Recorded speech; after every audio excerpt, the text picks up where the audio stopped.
Yeah, I think Errol's pretty neat too. Yeah, fucking got him. Hi everybody, hope everyone's having a fantastic morning, afternoon, or evening, depending where you are. Final Fantasy. I have a genuine question because Errol, you activated the video redeem. What popped on the screen? I have a genuine question. I did not see what popped on the screen. I just heard it happen. Oh, 10 years old. Okay, 10 years old. So I don't know why this happens, but when because on the starting screen, it's not playing my media source, it's like playing the actual source, but I have it monitored. So like I still hear things when they pop off. Only if a video redeem pops off, my audio is different from yours, and I'm not sure why. So anyway, I was shitting and and I was just like, you know, minding my own business, just like, oh yeah, I'm gonna stream soon. And then I just hear a test of your reflexes, and I was like, what the fuck?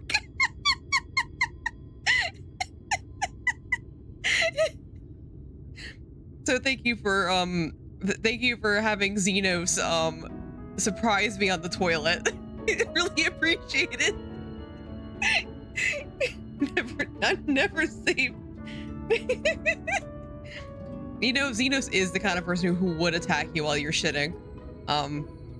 That's a fucking lie. I actually wasn't shitting. I was just in the bathroom for something else. Because guess whose period just started? Anyway, welcome in, Fexus, thank you for being first. Val, welcome in. Errol, welcome in. Welcome in. Dragon Toothless, welcome in. He jump kicks through the bathroom door. He better not. He better fucking not. But anyway, so it might be weird because I'm streaming here on a Wednesday. Usually on Wednesdays, I'm on Matcha's channel because we do RPG Maker stuff every week. But Matcha's doing something like really gay, like going on a lovely outing with his partner. So instead we're streaming here today. And I decided might as well, you know, just play some Final Fantasy because I really need to get some progress in. We don't know when Dawn Trail's releasing, and all we know is it's gonna be this summer, and I still have Shadowbringers and Endwalker to get through before Dawn Trail releases. Man, I got a lot of shit to do. But yeah, hope everyone's having a good day though. Yeah, better Zoom. Yeah, I mean, thankfully it's only the Shadowbringers is beefy, Endwalker's beefy. One of the patches for Shadowbringers is very, very beefy. And then more Fall Guys. I mean, I'm still doing events as they happen. Like, if a Fall Guy happens, I'm doing a Fall Guy. I had too many fucking things to do, bro, between games and life and work. Oh my god. Yeah. I'm scared for when the release date comes out for Dawn Trail. Then we'll be like, okay, I gotta carve out the time to do that. Thankfully, after this whole moving thing and after Offkai, like, my schedule should like open way up. Because right now, all of my free time is like, okay, thinking about moving, thinking about Offkai, making stuff for Offkai, that kind of stuff. I still need to, because Kals did a stream about this yesterday, about making merch for Offkai. I still need to design sticker things for Offkai. And just like wait to see if the sticker place is good or not. I just gotta design it.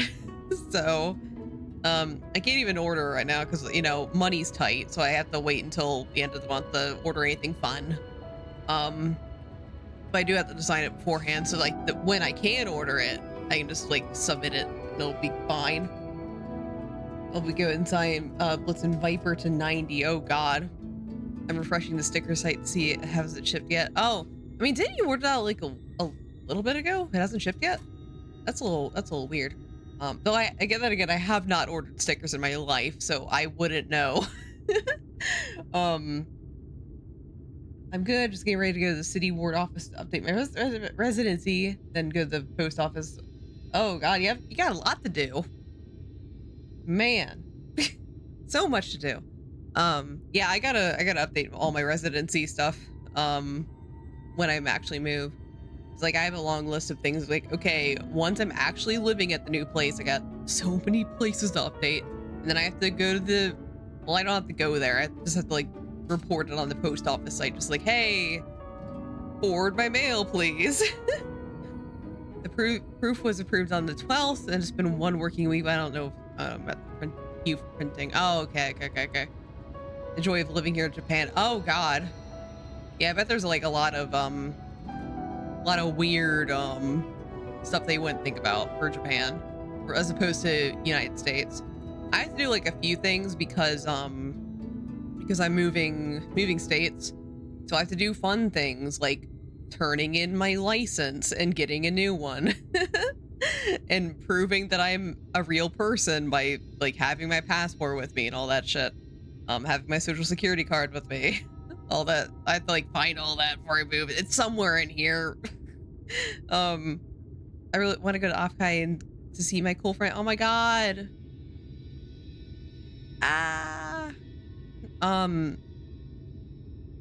Yeah, I have a lot to do. And also I gotta fucking like scratch up the money next week. Yeah.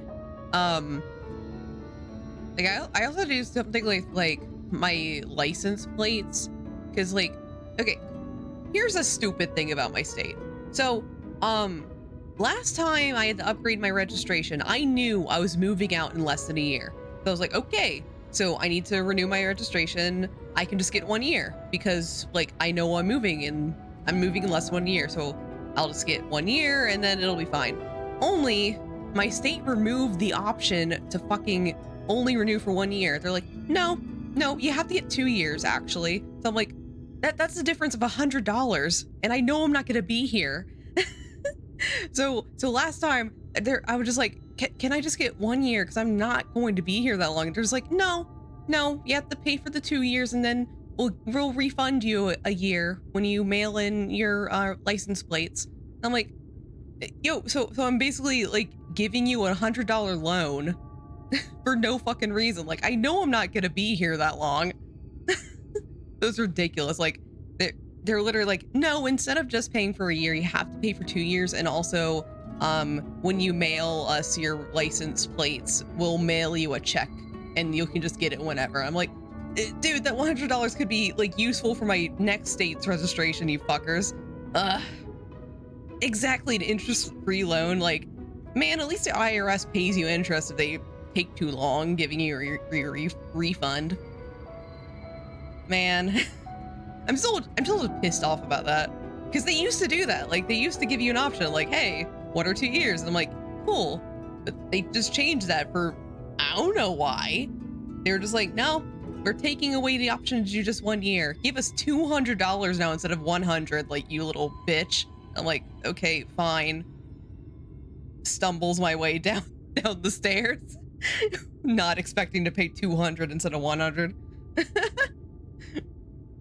Anyway, little things like that are gonna be stuff I'm like, pain in the butt, pain in the ass. But anyway, things that aren't a pain in the ass. Postal system, I love it. Man, the new post office that I'm gonna get a new PO box in, like, they're very nice people there, and I'm like, yay. Okay. Yeah, let's get started. So we are in Amarang. We're about to like, we're finding Alize. That's it. But right now we're in this little settlement.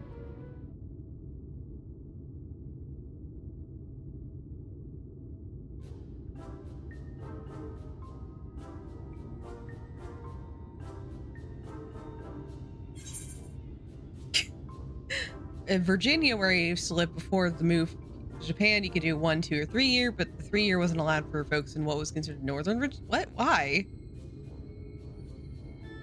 That's weird. Like, genuinely, that's a weird restriction for Northern Virginia. Like, I get being careful about emissions, but like, don't they have testing for that? It's still like a weird concept to me, emissions testing. but like, wouldn't registration like not have a factor in that? Like where I grew up, there was no such thing as emissions testing. And then when I moved where I currently live, they're like, hey, welcome. Get your car tested, bitch. I'm like, okay. All right. I'll go get my car tested. I have to like go to a facility and they like put something on my car and they're like measuring my emissions. And apparently that's like still a thing in my new state. So I'm just like, okay. Okay, I guess this is for life now. I have to just do this every year. Woo. Gotta make sure your car don't smell like farts. I mean, all cars smell like farts. I mean, here's a choice. You either have a car that smells like farts or a car that looks like farts. Emissions check every 2 years due to severe congestion in the region.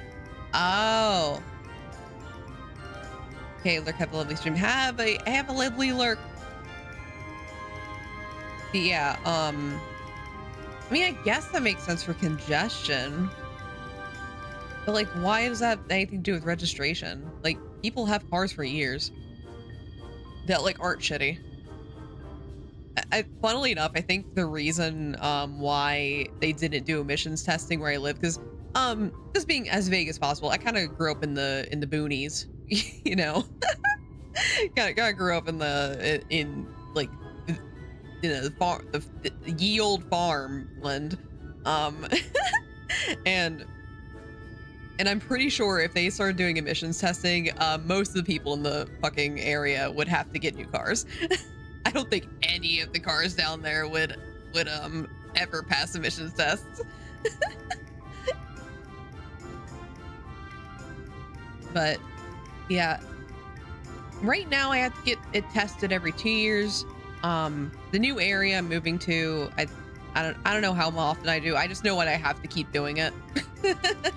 I was like hoping, just like, do I have to do emissions testing? And they're like, yes. I'm like, I thought it'd be free. Diesel is exempt for, yeah, I mean, diesel, of course it is. Yeah, diesel makes sense. That's exempt, but most of the cars where I grew up, they were not diesel.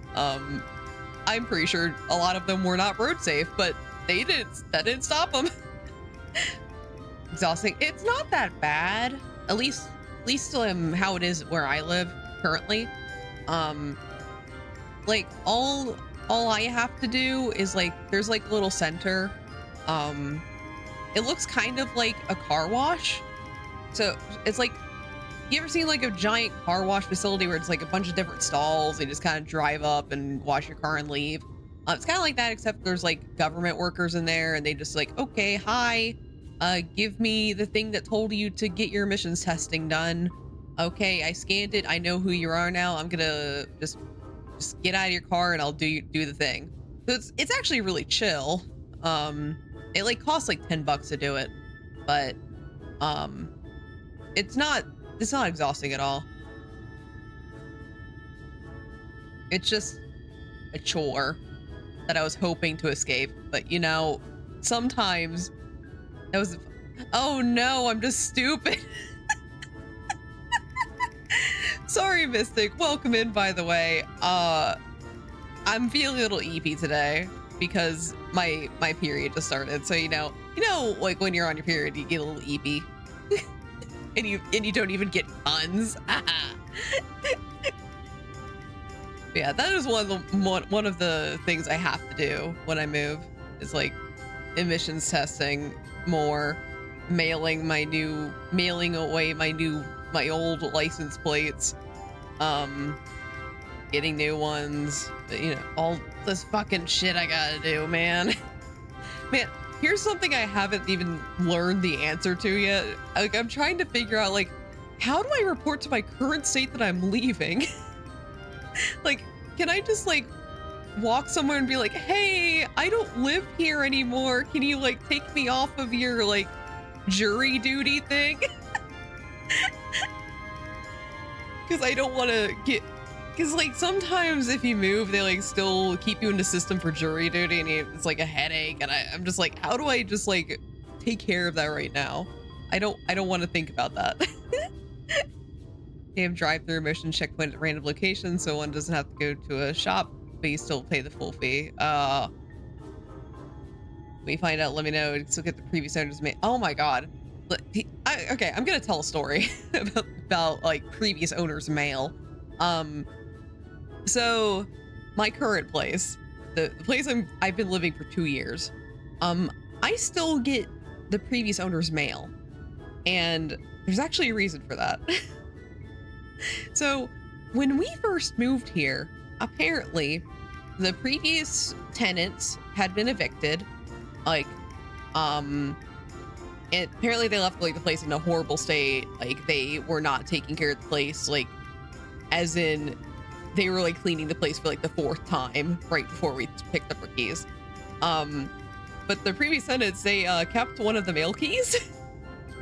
so like there are some days when like we weren't getting any mail, and we're kind of like, that's kind of weird, because usually we start getting mail here, like, because I've been having stuff forwarded and stuff. So, you know, then come to find out, one of our neighbors like spots the previous tenant like opening our mailbox and taking everything out and leaving, and our neighbor just tells us like, hey, the previous tenant just opened your mailbox and took all of the mail inside. And we were just like, oh, how interesting.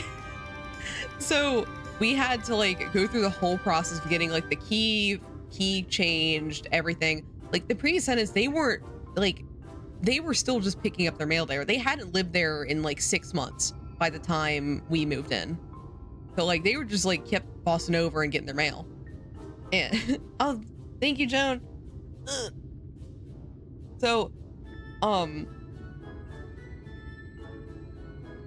like we had to do that, and like it was a little scary at first when we like locked them out of our mailbox, even though like it wasn't theirs anymore, because like sometimes I would still see the car just kind of driving around and like looking at where we lived. It's like way more effort than them just go into the post office. I know, right?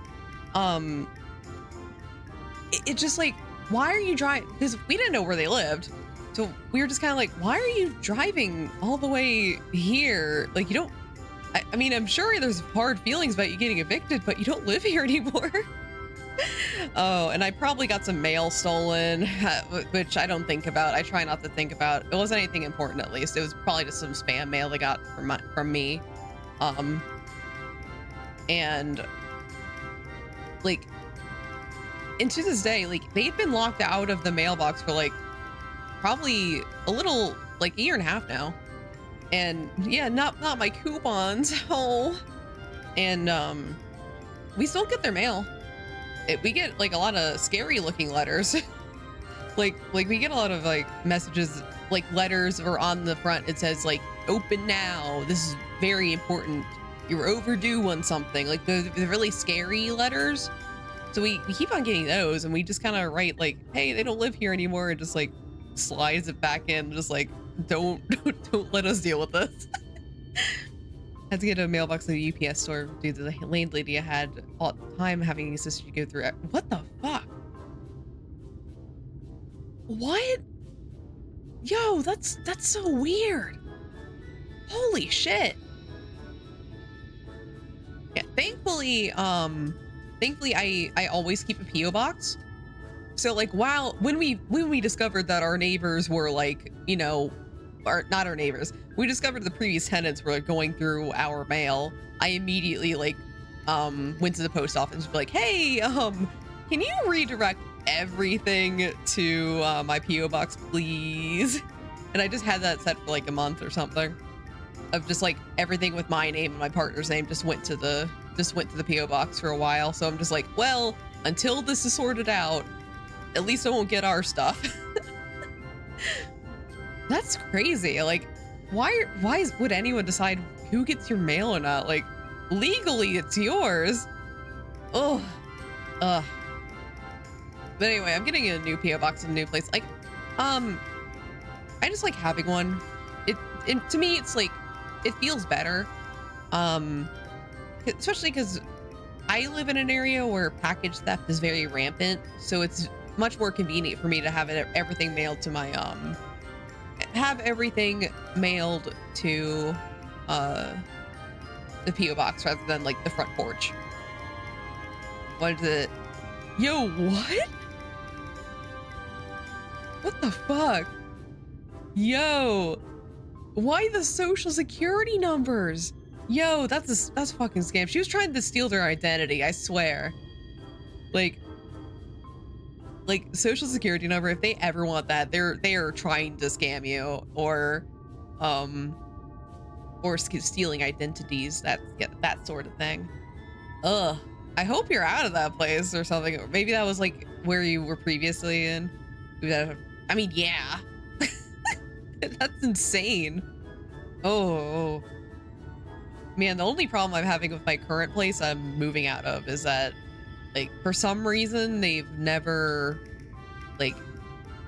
accepted my renter's insurance, even though I have it.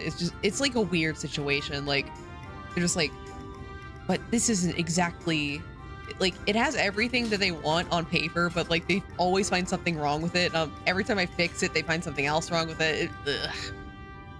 It's just been a pain in the ass. I just keep it for myself now.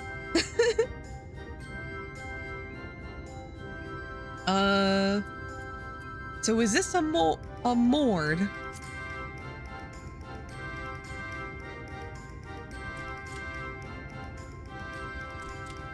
Master Gengen, this is the friend of the Exarch I was telling you about.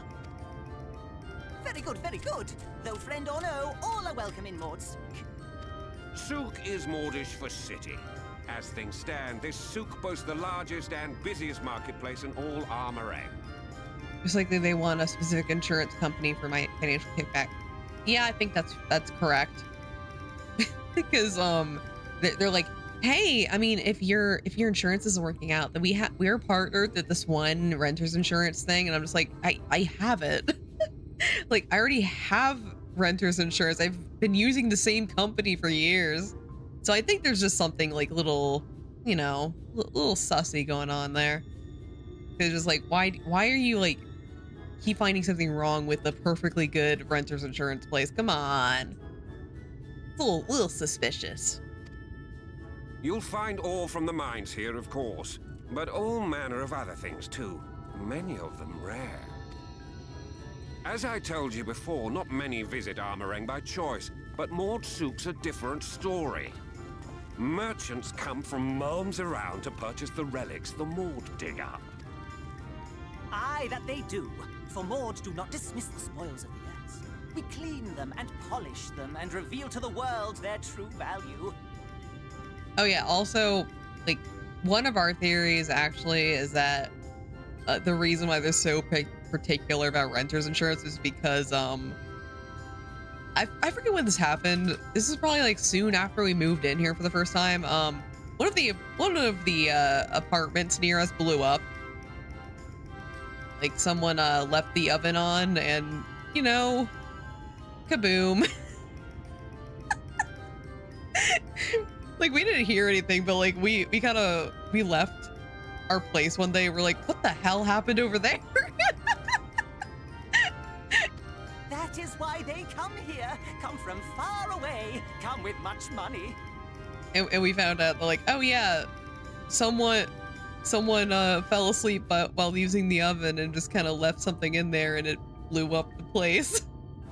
They were fine though. The tenants were fine, but you know, it blew up. And so our souk is always busy, busy, busy. No such thing as a thing no one needs. You say that every time, Master Gengen. Some sort of family motto, wasn't it? Or perhaps a Maud philosophy, for which we should all be very grateful. Would that everyone was so willing to take in refugees regardless of race or creed. Now then, if you intend to spend any time here, you'll want to gain the trust of the locals. Oh, I'll do that. And there's a little custom all newcomers are expected to observe. What custom? The cracking of the coin purse. You buy one thing from the market. Price can be low or high, just as long as you buy. Oh, okay. You just gotta buy something. Cool. As the good Maud says. In fact, the Exarch sent a little something to cover this very expense. Oh, perfect. Thanks, Exarch. A Verbert gold piece, no less. The first I've held in years. It sounds like a scam. Well, well, the Exarch's paying for us, so who cares if it's a scam? It's not our money. Verbert gold? Real Verbert gold? Oh my god. Here, newcomer, crack your coin purse with me. Hello, you want my goods, newcomer? I have jars and pots all smooth and shiny. Over here! Come and look. You buy.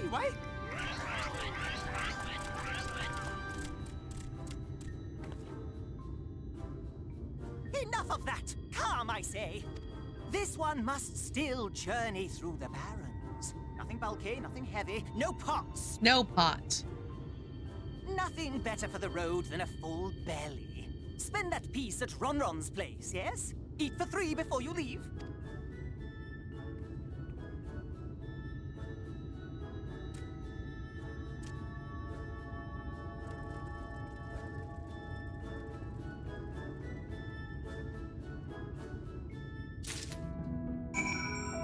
Alright, let's go say hi to Ronron.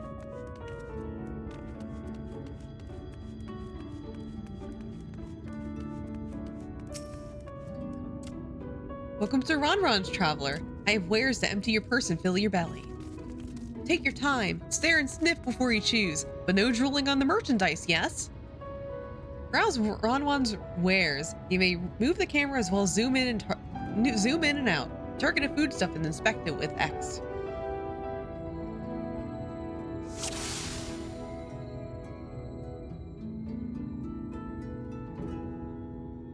There's skewers, there's meat, bread, worm?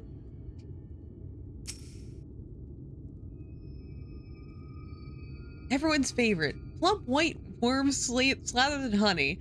Once you eat a glazed wriggler, you'll never want any other treat.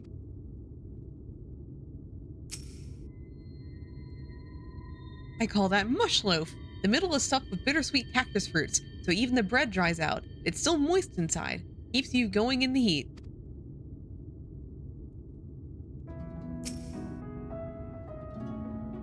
That's my ever-burning bounty, made with the best part of the lizard, cured with special spicy spices. Some find the smell challenging, but it'll warm you up on a chilly desert night. Oh, it's frogs. Oh, you like those. Chewy skewers. Find small frogs hiding under rocks, spear with stick, then roast over fire. Crackly on the outside, gooey on the inside. Perfect for snacking. Oh.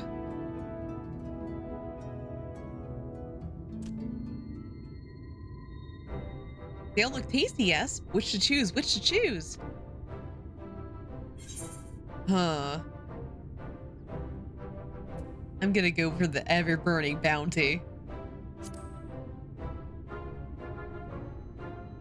Meat. Yes, put some spice in your step. You won't feel the cold this night, and probably not the next one either. You have the gold. And done! One Voborate honor buys you 10 slices of lizard meat.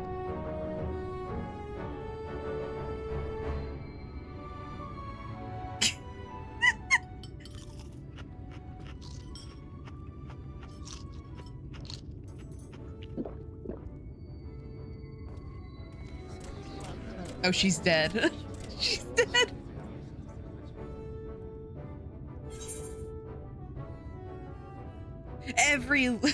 Every last mouthful. We gotta keep going. What an appetite, what a belly. A new legend is born of Mord Soak. Consider your coin purse cracked. I am pleased to accept your custom, and Gengen will be pleased that you honored ours. She's dead. Keeping the merchandise down, yes. No returns.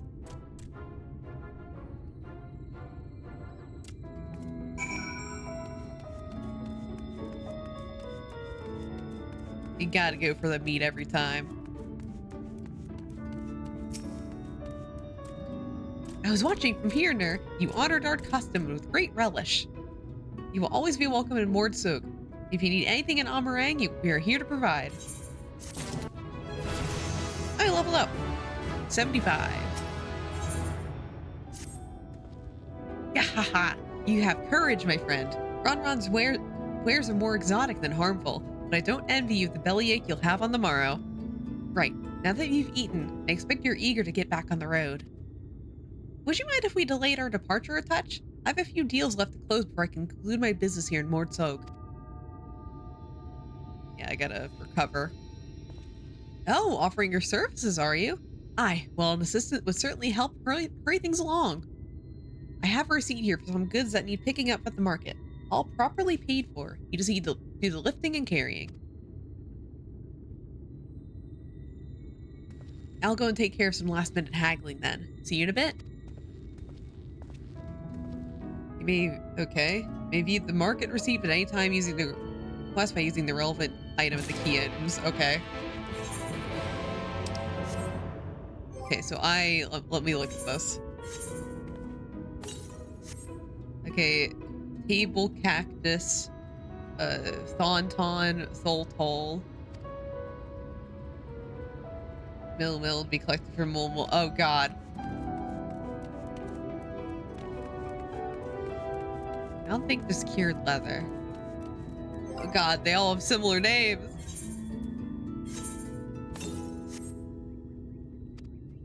Okay, not here. Okay, there's another sparkly over here.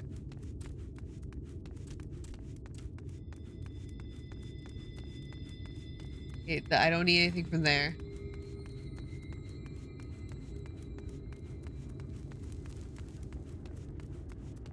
Why'd the music stop?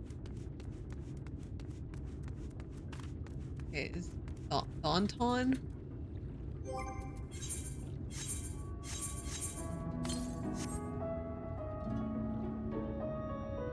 Thonton.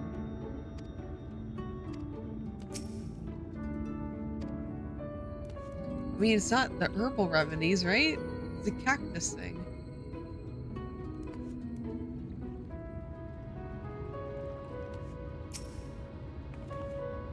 They eat this?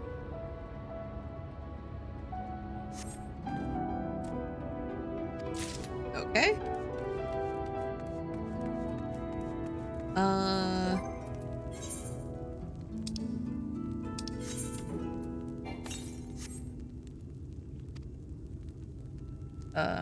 Mole. Okay.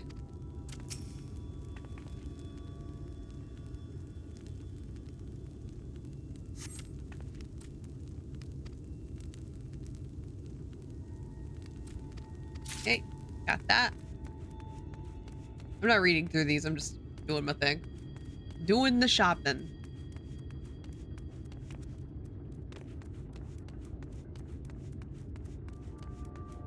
Okay, what next? There's only one more left. Tholtol, I think. Tholtol. There he is. Let's get the ore.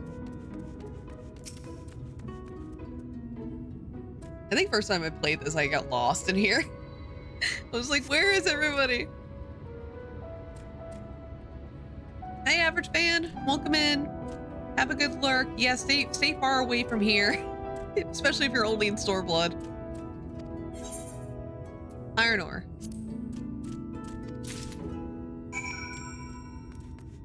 Okay. We got all of their supplies. You just started Stormblood. Yeah, stay away. I'm pretty sure that there's gonna be some lines that like completely spoil the entirety of Storeblood here. Like they are not shy with what happened in the last expansion. Yeah. Yeah, get out of here before you're spoiled forever. Yeah, have fun lurking. Don't tell me you've been around the entire market already.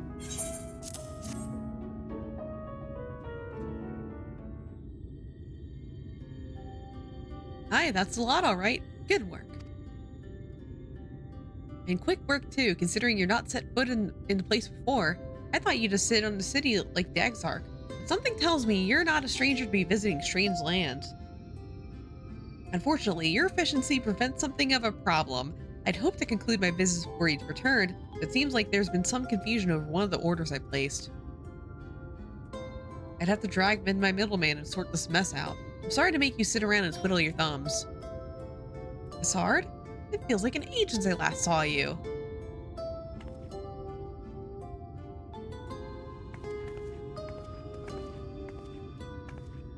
Well, if it isn't lovely Tesleen, it has been a while, but your timing couldn't be better. This lady was on her way to meet with Alize. I'm supposed to be taking her to your corner of the desert, but a misplaced order has commandeered my attention.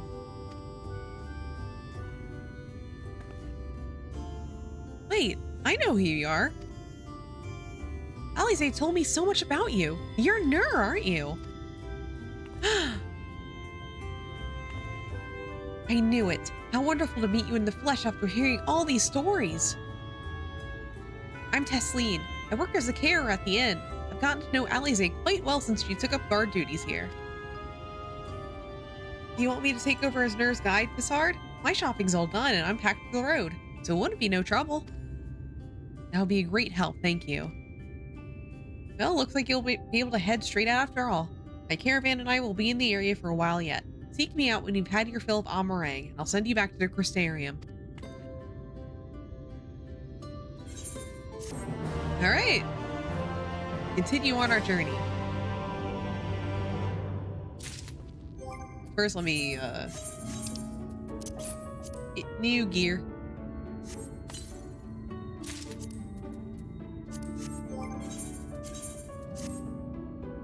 Oh, actually...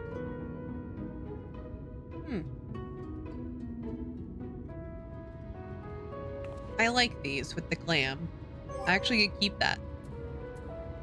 I have matching...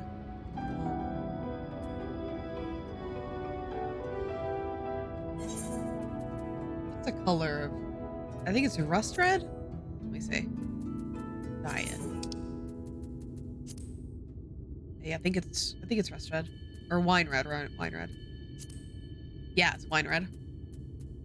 I'll use that. Yeah. Okay, that looks good. Okay, I like that.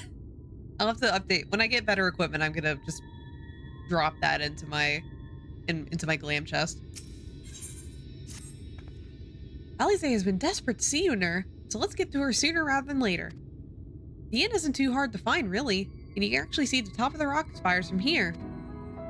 We just need to swing around the ridge, then head south. Come on, I'll get my supplies together and meet you outside. Oh wait, there's a blue quest over here. You know what that means? It probably means... yeah, Aether Current. Okay, we'll activate that. That's a new pair. I'll wait to do that until we're further along. Looks like that's it. We aren't gonna be able to get all the Aether Currents in this visit. This is like, some of the Shadowbringers locations are literally like split into two halves. Where it's just like, okay, so you come here early in the story and then you come back later in the story, which I really like. But it just means I won't be able to unlock flying for a very, very long time. I don't think we're getting flying here until like the end of the expansion.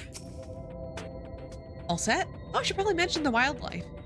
Well, most of them will leave you be if you keep your distance. The local coyotes have learned to prey on folk heading home from the markets.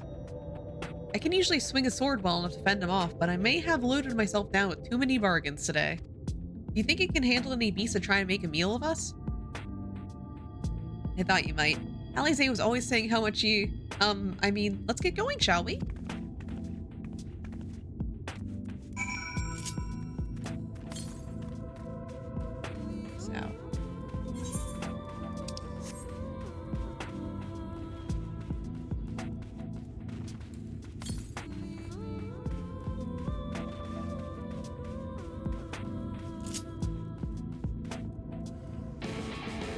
Coyote.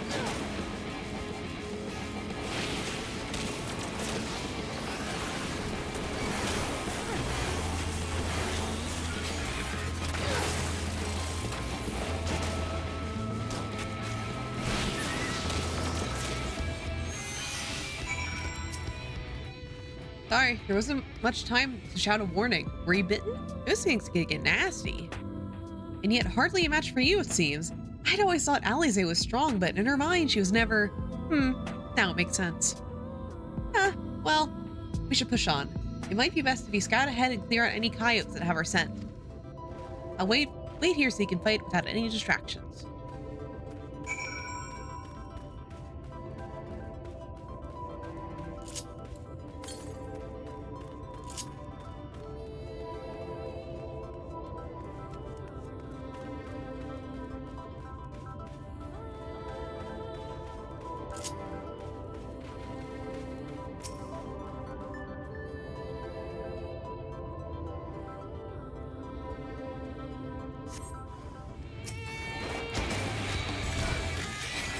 No, not the sand mole joining in.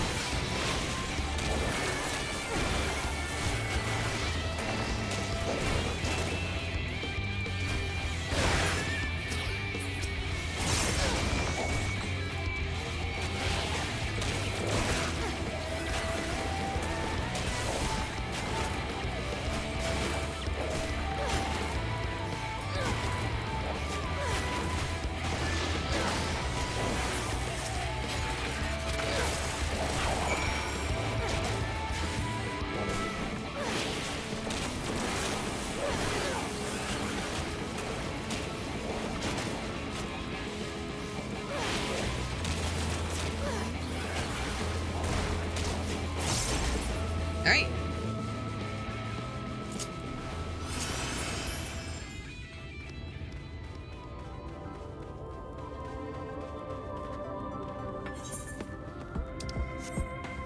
Let's let her know.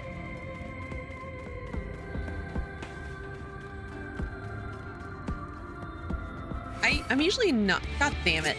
I'm usually not the fan of big like desert areas. But this game is definitely an exception. I just really like this desert area. And also, one other exception I have is the Nier Automata desert area, because that's really fun. Yeah, and generally, I'm not the biggest fan of like the desert areas in games, just because it's so much sand. Oh, thank goodness you're back. I could hear the howling and snarling from here. Frightful creatures. Let's hope the rest have seen your handiwork and know how to avoid us now. I need to get these supplies back to the inn. And I need to find the aether current that's around here. I know there's one south, but I don't know how south. It might be by the inn, too.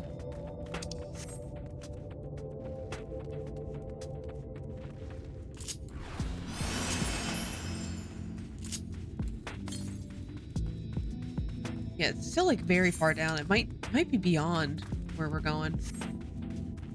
I'll still try and see if I can. Maybe it's at the edge. It might be at the edge. God, the music in Shadowbringers is so good. I always go back and listen to it.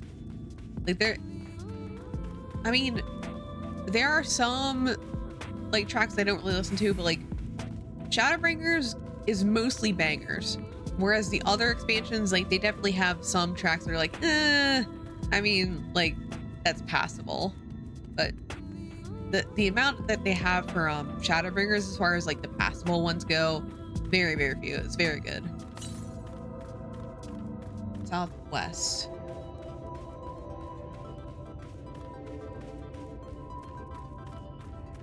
Yeah, it might be at the little tower there. Very close.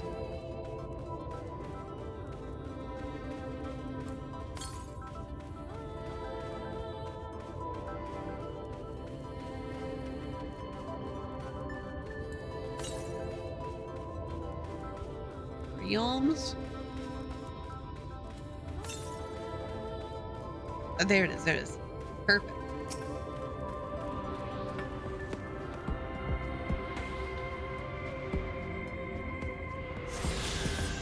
Great. Wait, I can just use a mount. All right. Man, there's an update. There's a Final Fantasy 15 update on Monday night, and I'm pretty sure the update was like primarily to get all the 16 collab stuff in, because there's going to be a Final Fantasy 16 collab coming up soon. But people have already, like, you know, found the data and have been posting about it already. So I got really confused. I was like, wait, is the 16 events already up? Whoa. So I got excited because I was like, maybe tonight I can do the 16 event. But no. It was not meant to be. This is it. Thanks to you, I didn't have to drop my shopping even once. Come to think of it, I'm glad I didn't make the trip alone. It seems you ended up escorting me. I'll have to repay the favor somehow. But first, let's head inside, shall we?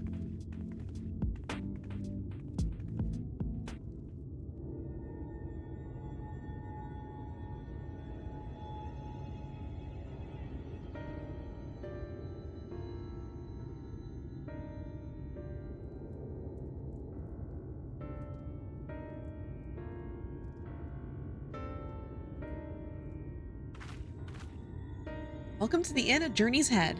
You might be our first visitor from the Crystarium once Alize arrived. It's not much, but it's home for the afflicted and a handful of carers. The afflicted? You don't know? I don't think I've met anyone besides Alize who is so unfamiliar with the situation here. Most folk have grown up knowing someone who knew someone. I might leave out something obvious, so it may be best to have Alize give you the full explanation.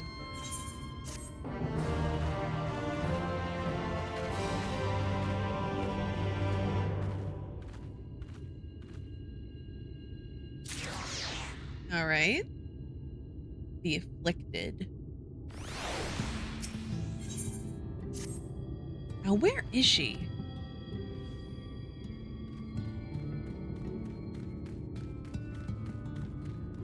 I think she might be out on patrol. You could wait, I suppose, but why not go out and surprise her? She usually takes a look at things from the watchtower first. They may be able to catch her there.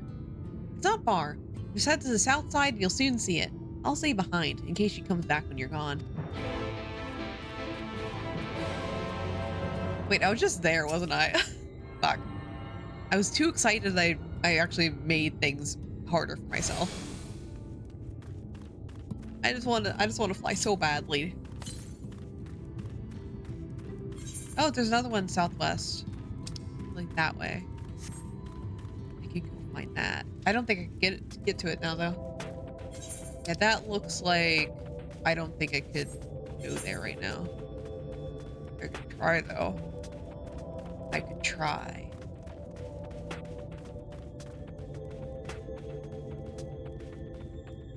No, I can't get that. Yeah. I won't be able to go get that one yet. That's later in the expansion. Haha. Yeah, let's go see if Alize's over at the place that we were just at. It'd be really funny if we actually did see her, just like, wait, is that? It couldn't be. A trick of the light, baby.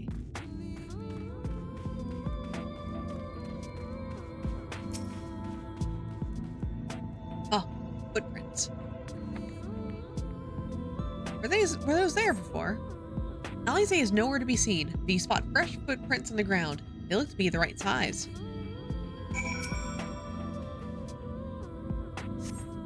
The small footprints lead off to the northwest. More.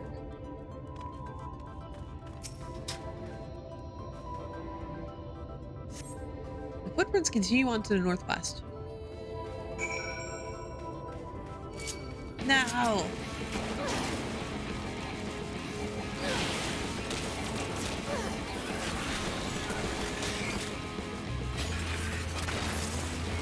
Okay, good. The footprints curve around to the west.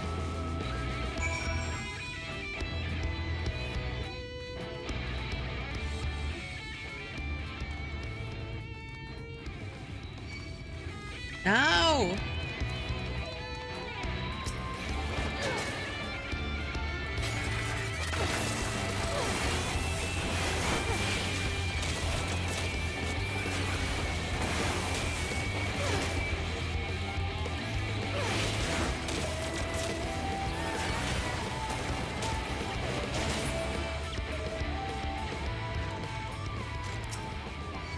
No. It was right there. God damn it.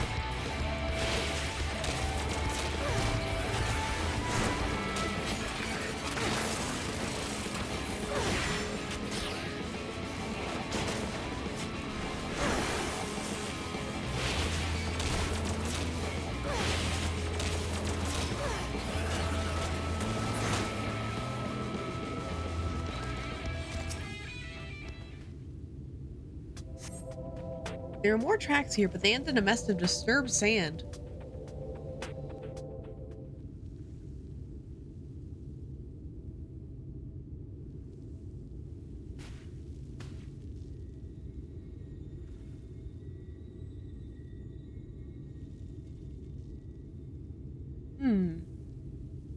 Ready.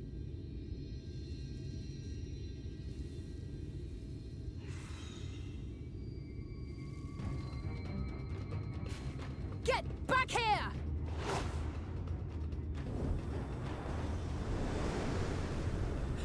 Is that... It can't be.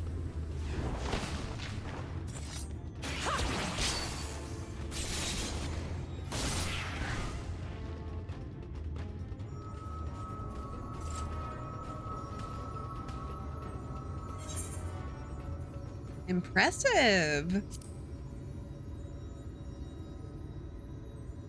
Just a lesser sin eater. Nothing to write home about. I knew you'd turn up sooner or later, but I had been hoping for sooner.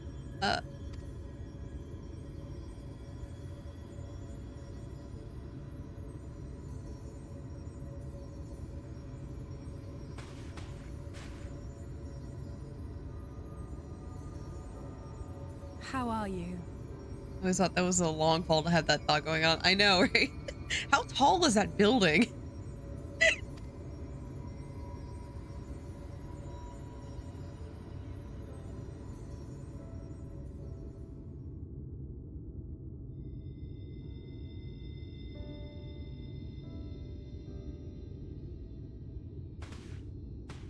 We've fought them to a standstill then. Yep. The Exarch did say that the Empire seemed to have drawn back when he last looked in on the source. But without knowing for sure how fast time was passing there, I couldn't help worrying that a lot might have happened since then. I'm heartily relieved to hear that it hasn't, just as Alphino must have been.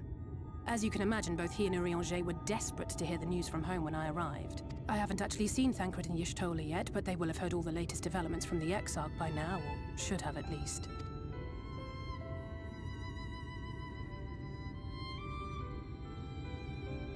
When I think of how frantic Tataru and the others must be, I want nothing more than to rush back and reassure them. But we still haven't found a way to reverse the summoning. And even if we had, we couldn't just ignore Urianger's vision. He may use 10 words where one would suffice, and they may often obscure as much as they reveal. But on this matter, he was as clear as day. I do not doubt for one moment that he saw what he claims. Nor how difficult it must have been to speak about them. The 8th Umbral Calamity and your death aren't exactly topics for idle conversation. As much as I might want to go home, I don't want to go home to that. We can't allow the rejoining to happen, which means we have to save the first from the Sin Eaters.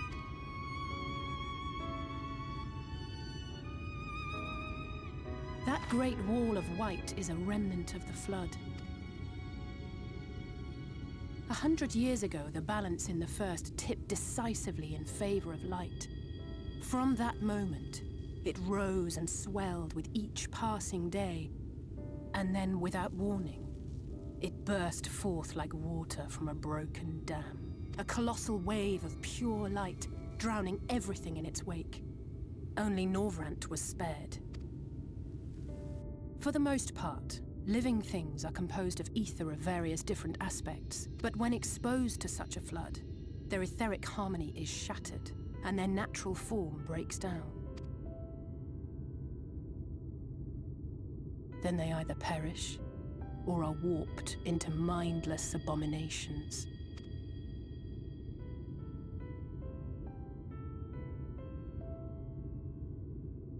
Yes, that's how the Sin Eaters came to be. They were once living creatures, or people, that were caught in the path of the flood. Once the change is wrought, there is no going back. In that instant, they are gripped by an insatiable appetite for ether, and will happily gorge themselves on any living thing within reach. But even that is not the worst of it. The stronger sin-eaters can plant light in us, like seeds in soil, corrupting our ether and triggering the birth of new monstrosities. They are creatures of base instinct that exist only to feed and to multiply. They feel no pity, know no remorse, and are utterly deaf to reason, which is why they must be destroyed. Every last one of them. The infirmary is full of the Sin-Eater's victims, left here to spend their final hours waiting for the change to overtake them.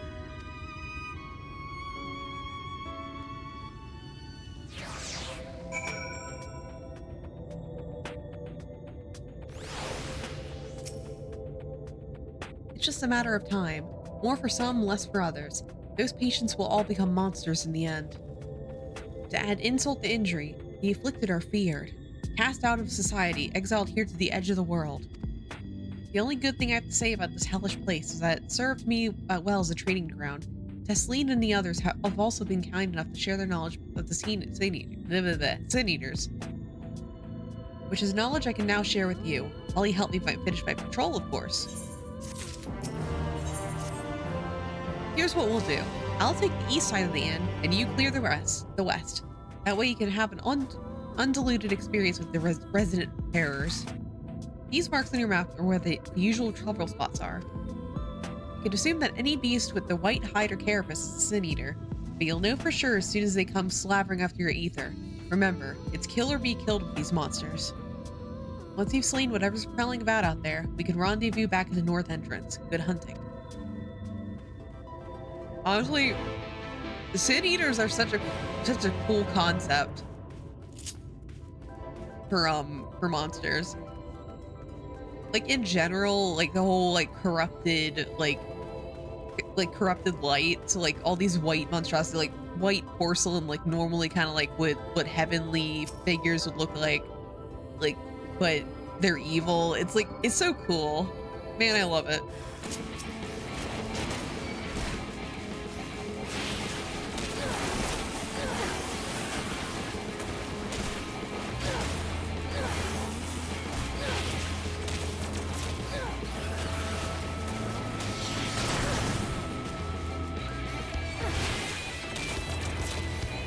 It's like all angel themed too, so it's like forgiven cowardice, like all forgiven stuff. Oh, man, Shadowbringers is so good.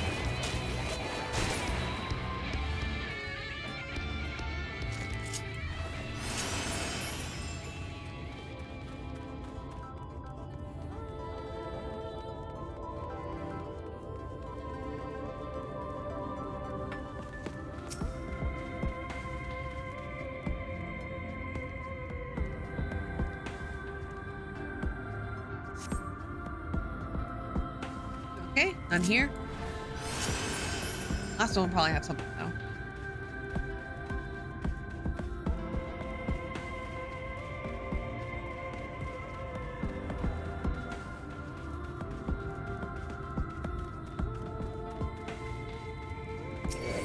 Ow! I was trying to avoid you.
begun hunting.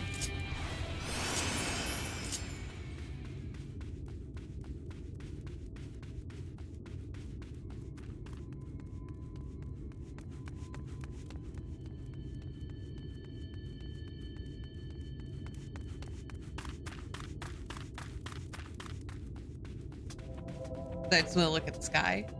The sky looks cool too. Ah. How did you fare? Thought there might be one or two lurking in the fringes. Nothing out of the ordinary for this area. I expect you notice it yourself, but individually, these lesser sin eaters are no more deadly than any natural predator you might encounter in the desert. It's when they appear in numbers that they pose a threat. Much like the void scent, they have an unfortunate tendency to flock to the strongest of their kind. Thus, when a powerful sin eater goes on the hunt, it may be attended by a veritable swarm of weaker kin. Imagine an army of such creatures descending on a village or hamlet.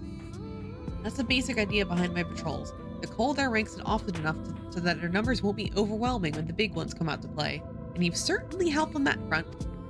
Let's report the victories to Tesleen, shall we?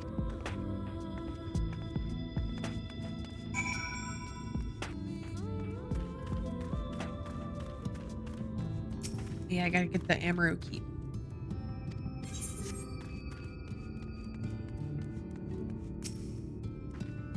Alice tells me you helped out on her patrol. You have our thanks, and my apologies for leading you out from one battle to another ever since the moment we met. In any case, I'm glad to see the two of you found each other. You have no idea how badly Alice has missed your company. Everything is always, if Nur were here, she would. That's an exaggeration, and I don't sound like that either. I'm simply trying to view matters from another perspective, and I respect Nur's methods. Aha! Honestly, after seeing her in action, I can understand why. The way she leaps in the fray without hesitation. It really is something to behold. I might be a little smitten myself. I'm only teasing, though I've no doubt she deserves all the admiration she gets, just as you do. Oh, I get a hat. Get a hat.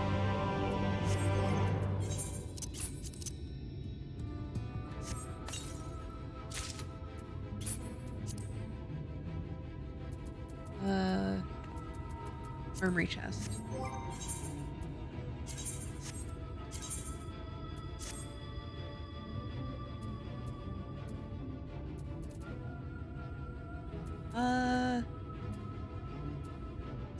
I'll slam it.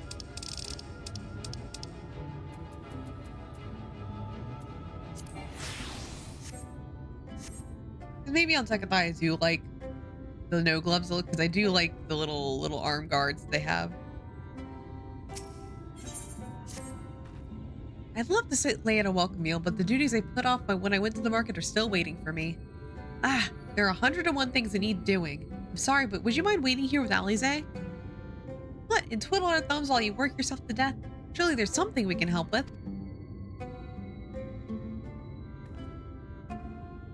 I could do with a hand, it's true. Thank you. You can start by helping me sort out the larger Alize. While we do that, could you tend to the few patients, perhaps? There are 3 in particular I meant to visit. It's just a matter of saying a few words to them and seeing that their skin isn't caked in sand.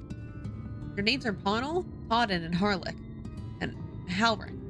They might not give much in the way of response, but I promise I'll be pleased to meet someone new.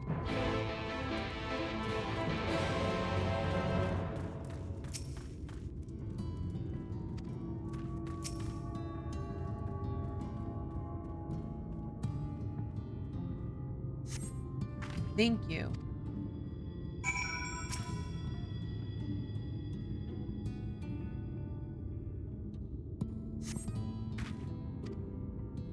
Todden glances up at you blankly, but you notice the tension in his face ease slightly.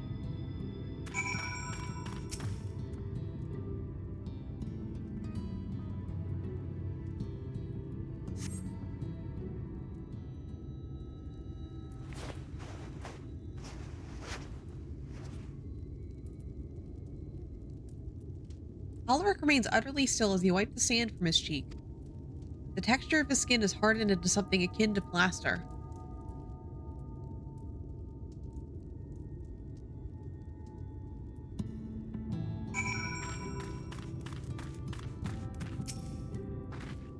You've seen to the patients. How were they? Good. That's good. I knew they would enjoy meeting you. I am concerned about Halric, though. I'll have to speak with the other carers, but I think his time may be near. We shall leave you to have that discussion then. I was going to take Nerd to Mord Soak so you could if you have any errands there that need going. Well, I suppose there is one thing. Would you pick up a nectarine from the markets, please? Cassard's caravan just passed through, so Ron should have some fresh fruit. Come on, Nunner. There's something I want you to see. Right after we stop at the Ron stall, of course.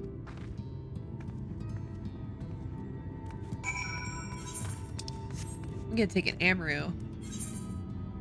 Yeah, take an Amaru over there. Just because we haven't seen an Amaru yet. Look how cute they are. They're the Shadowbringers version of Chocobos. They're so adorable.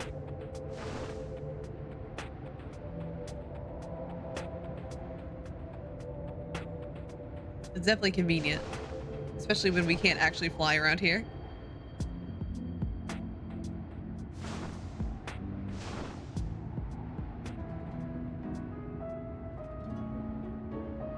All right.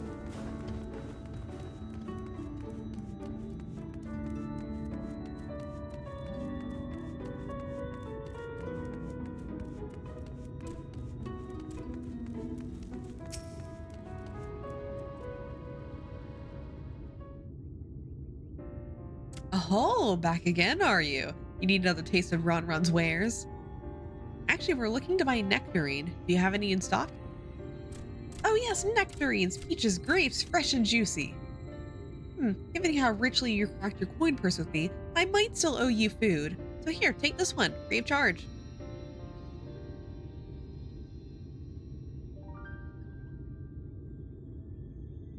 God, I've never seen a Mord merchant give away something for nothing before. How much coin did you spend here? Oh yes, I'll take a jar of honeyed worms as well. Oh no, they're not for me. It's an offering of sorts. The worms, if you please. Only the best wrigglers for you. Come again, my friends.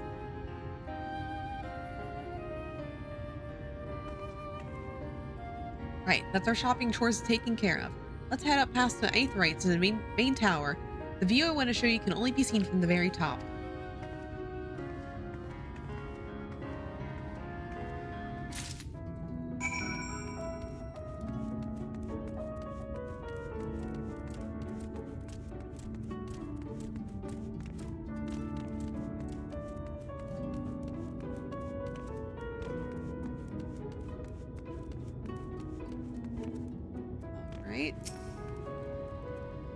Here are your precious worms. That buys us a trip to the top of the tower, does it not? Blazed wrigglers, you actually bought them. I really shouldn't let you, but just this once, all right? Only once. Never fails, shall we?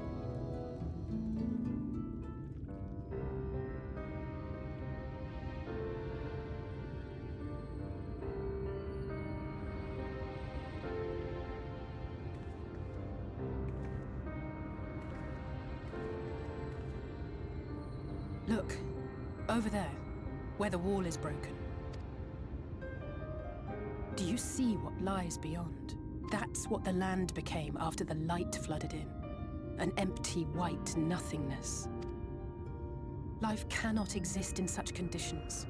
The primordial light would wreak havoc on the body's etheric balance.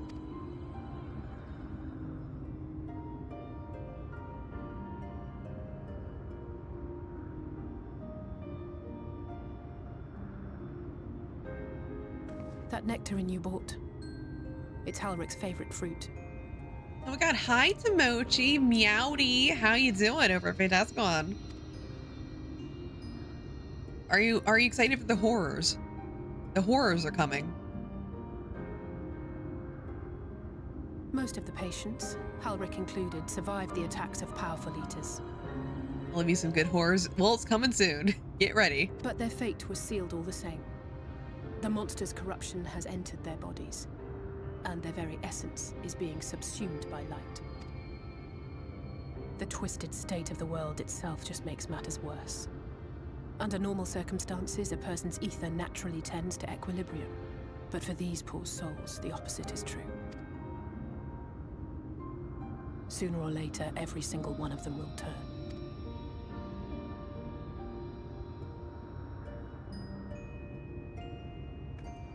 Tesleen and the patients, they all know this. They know what has to be done before the change goes too far, before the eater within takes over. Work was stressful, but I beat up 37 children? Excuse me? He didn't know good. It meant going to the gym. What? How does gym translate into beating up 37 children? That's a very specific number, by the way. Why? What? Is there like a child beating machine at the gym? Man, gyms are weird. The preferred method is mixing poison into their favorite food. In my time here, I've borne witness to a lot of last meals.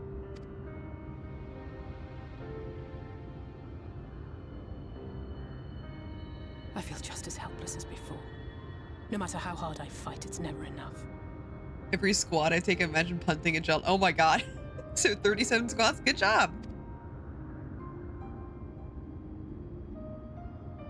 But it's a war I mean to wage, nonetheless.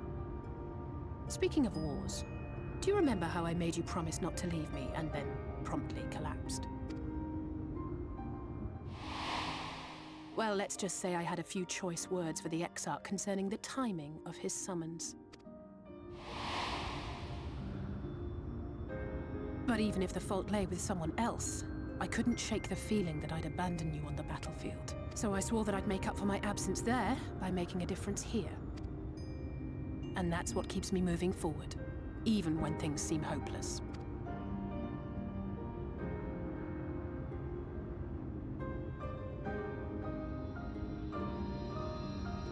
On which note, it's time we headed back. The longer we keep Tesleen waiting, the harder this will be for her. Alright guys, let's kill a child. We're gonna poison a cursed child. I know, Timoshi, you're just imagining it. Now we're gonna actually do it here. I'm glad I was able to show you all that. When it comes to understanding the catastrophe which befell the first, one glimpse of the empty wasteland beyond the walls is worth more than an hour of Brianger's lecturing. Yeah, get excited. And I needed you to know that beyond a doubt that Tesleen has no other choice. The nectarine will be a kindness. It isn't just a threat posed to others. When a person becomes an eater, the pain appears to be excruciating. The Cares are truly fond of their wards and would spare them that suffering. It is their way of fighting back against a fate worse than death. What if they have a child hunting place with Othkai, like axe throwing? Oh my god. Yeah. Maybe. You'd have to look it up. You have to look up child hunting areas.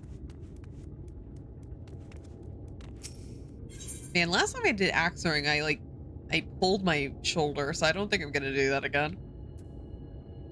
Oh, hi, Bubby. There's a little Bubby saying hi. He's very cute. I don't know what happened. I literally went to throw and I had perfect stance. Everyone was like, yeah, your stance is perfect. And then my shoulder didn't like that, I guess. If you probably should have pushed it, bounce out. It didn't really work. I remember I pulled it and I was like, okay, that's enough for me today. I'm good. They had a giant Jenga thing. So I just did that instead of throwing more axes. I'm just gonna teleport over there directly. Saves me walking. It was fun though until I pulled it. Maybe I was just too powerful and my muscles were like, oh, slow down.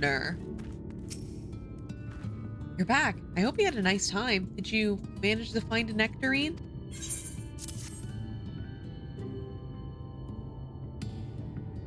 Thank you. Alize's explained why I wanted this, hasn't she? I can see it in your eyes. But we may not need it just yet. I spoke with the others and we decided to keep an eye on Harlech for now. Thanks to you, though, if his time does come suddenly, we'll be ready to send him on his way with a taste of happier days. Well, nothing's gonna happen for a little while yet, so let's see if we can't lighten the mood. We don't want gloomy faces worrying the patients. I think it's time for that welcome meal, don't you? Take a seat and I'll make us a nice stew. Yay, stew! Love stew. That's a lie. I'm like more of a chowder fan myself. Anything thick. Thick liquid soup. Good. Speak up if you'd like another helping. I made a little bit more than usual today. And you've added something special to the broth, if I'm not mistaken. Aye, well, it's not often we have visitors from the Crystarium, so I may have thrown in a few extra bits and bobs. I'll have another bowl then.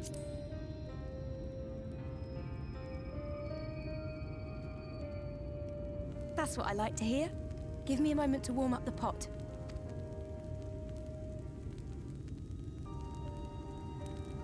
In a place like this, you learn to take what moments of happiness you can get. I remember when I first came here with my mother. She was showing the early signs.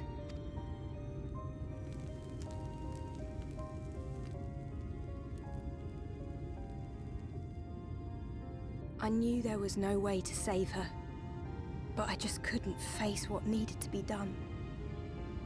That's the way of it for most people. Why they travel from arms to stay here. Beaten, broken souls come to wait out the inevitable, to receive the mercy of a painless death.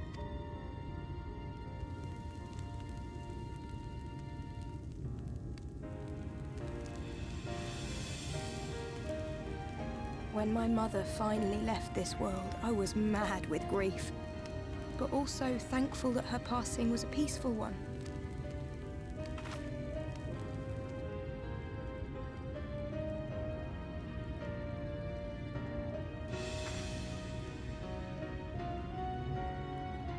It's never easy, ending a life you've cared for, even when you believe they go on to a better place.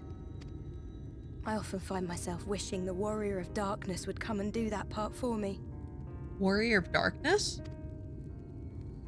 The Warrior of Darkness? You've never heard the tale? I'm not sure where it began, but every child in Norvrent could tell you a version of it. Warrior of Darkness, servant of death, take care of our souls at our dying breath. Let sinners and eaters of sin go with thee, that all may return to the sunless sea.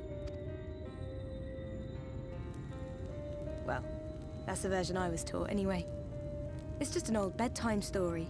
He's certainly never deigned to visit us here. Which is a good thing, surely. He sounds rather ominous. Do you think so? I always liked the idea that he treated every soul the same, even the Sin Eaters.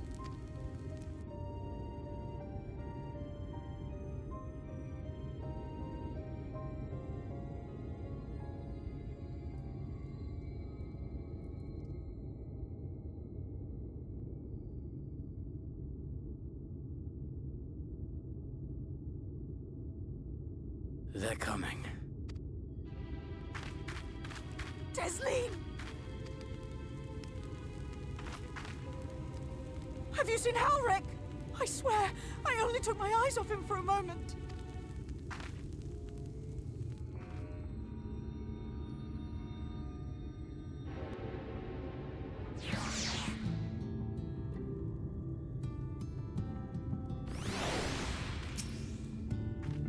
There, Alize, we have to go look for Halric.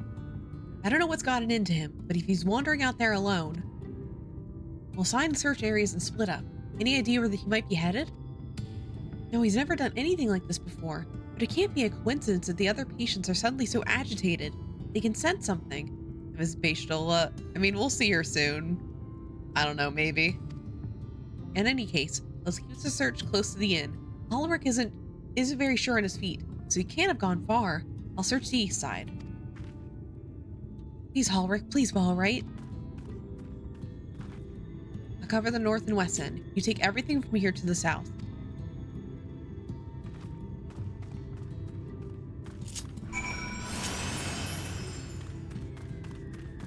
All right, let's see. Look at that fancy person with their fucking mount can fly in this area. Man, I wish I could fly. Benches.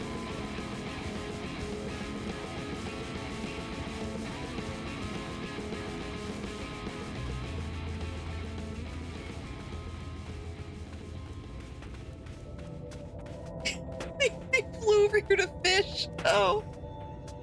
Oh, Bug Boy. A Bug Boy's there. You see no signs of Ulrich. Maybe you went further west.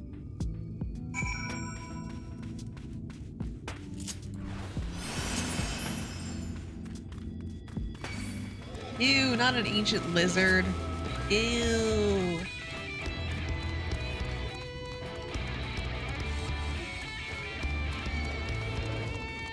Get away from me, ancient lizards. I don't like you.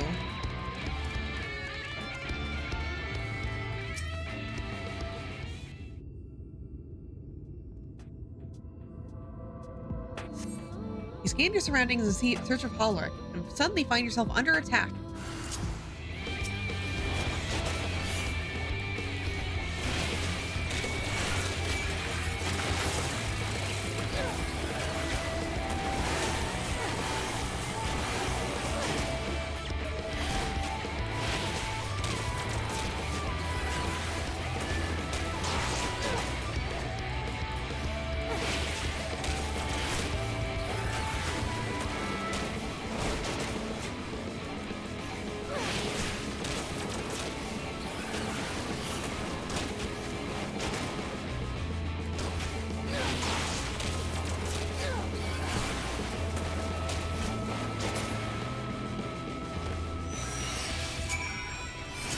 Keep going. Keep looking.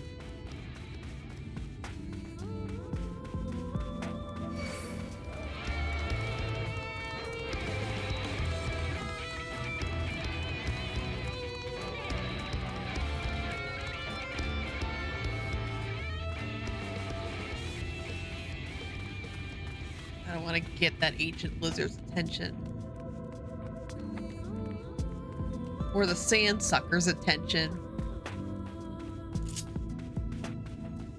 Oh, Cappuccino Frappuccino? I love that name. Everyone welcome Cappuccino Frappuccino.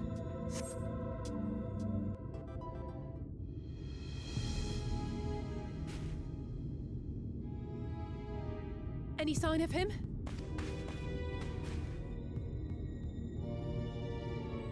No luck then. But he surely can't have gone far. I heard Wappuccino.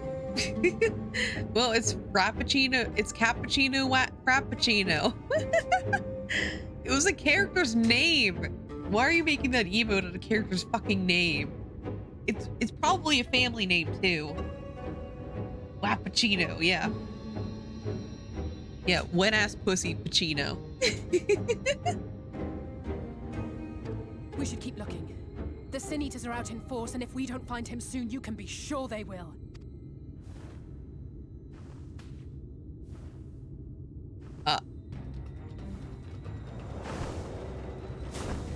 The evil angels. I love fucking designs. Did you see the size of that thing? It must be one of the nasty ones. Wherever it's going, it can only mean trouble. After it! Yeah, let's get it.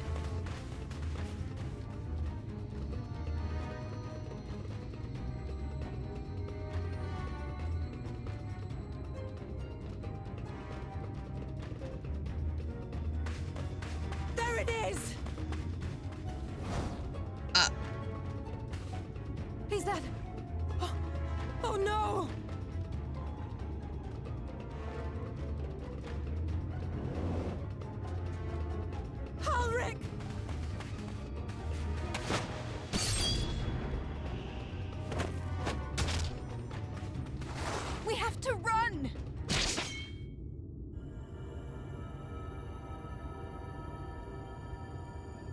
Tesleen, no!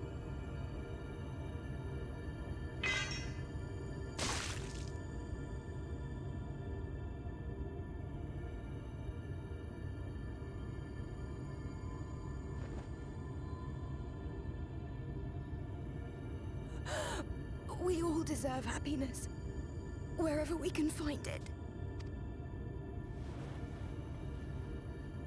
The time left to you is precious. No one should die in pain.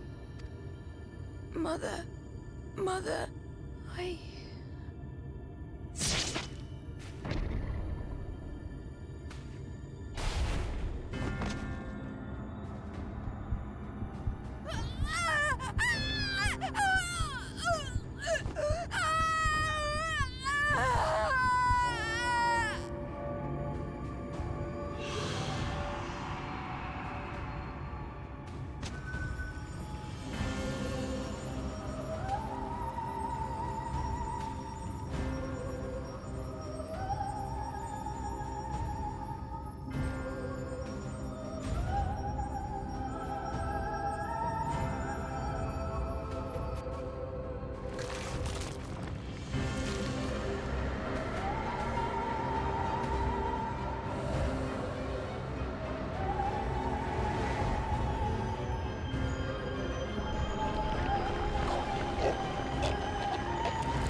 Yeah, that was a choice that ShB made to include in his little fun adventure.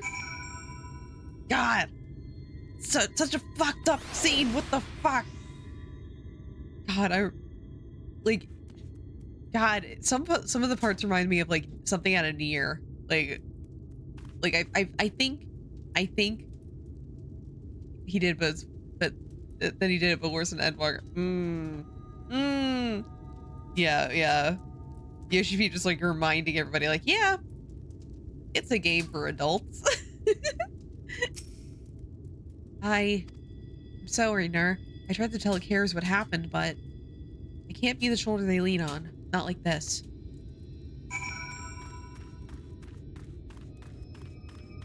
Yeah. Make the children cry too, yeah. They deserve it.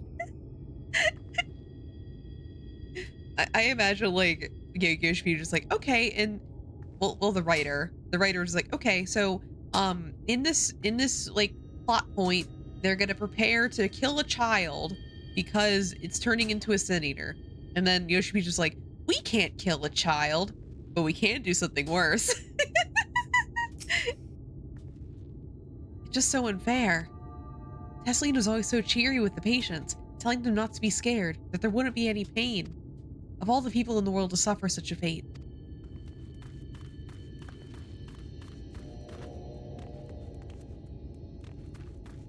Talking about Ish now, so when there's a screaming child on a plane to the Cali, I've gotten it all out.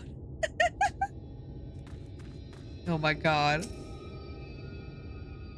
God, my nightmare is whenever I see a child on a plane. I'm just like, oh no. Oh no. Because they're always acting up and the parents don't do anything. They're just like, oh, I'm just gonna let the child scream. God, there are snakes. I'm tired of these motherfucking snakes in these motherfucking plane. I never saw that movie. I just saw them like it had like a popular song to go with it by like Cobra Starship or something. That's all I know about the fucking movie. And the Lion and Samuel L. Jackson's in it. That's all I know. Me? I don't have the words. Without a body, we can't even give her a proper burial. And she cared about that sort of thing, about giving people a chance to say their goodbyes.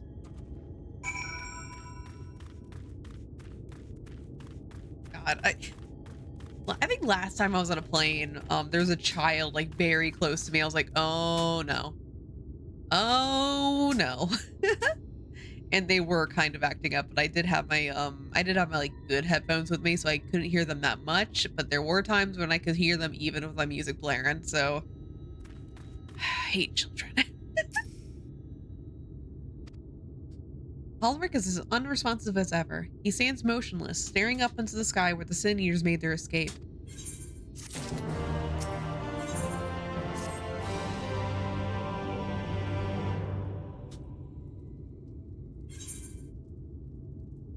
Alize.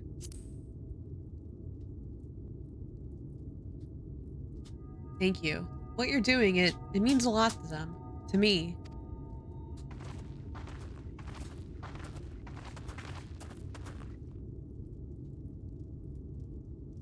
Sorry to interrupt. We realized we hadn't thanked you for rescuing Ulrich.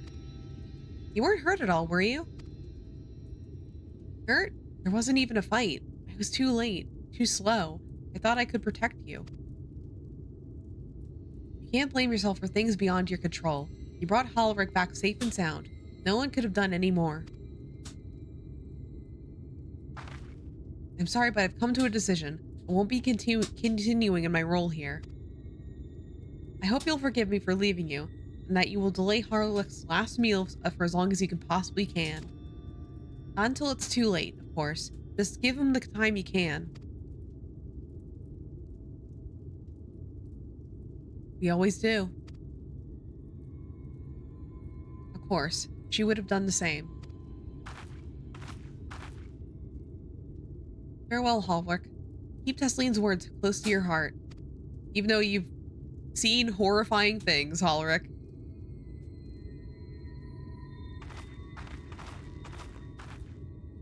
Wait, you're leaving this very moment? I understand how you must feel, but surely this is a bit hasty. Do you even have anywhere to go? I have a destination in mind, yes, and a purpose. This damned light, building without cease. It's the reason we can't save those corrupted by Sin Eaters. But what if we corrected the balance? Even if it was only little by little, even if it took years, it will surely make things better. Now hold on there. Everyone knows there's too much light, but how could you even hope to get rid of it? You'd have to change the whole world. That's right.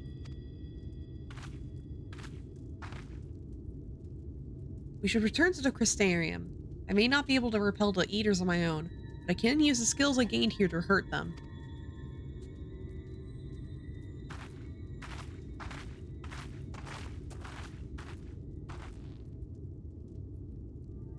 You're just like, what the hell are you talking about?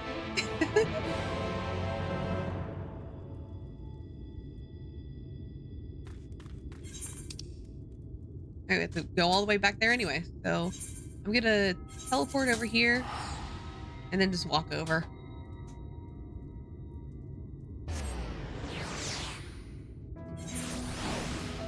Alright, let's...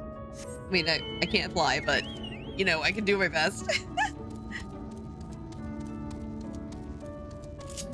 And... west. So I don't think we can get any more Aether Currents around here. Up your arms harder, nerd. No, I can't. No matter what I do, I can't go anywhere.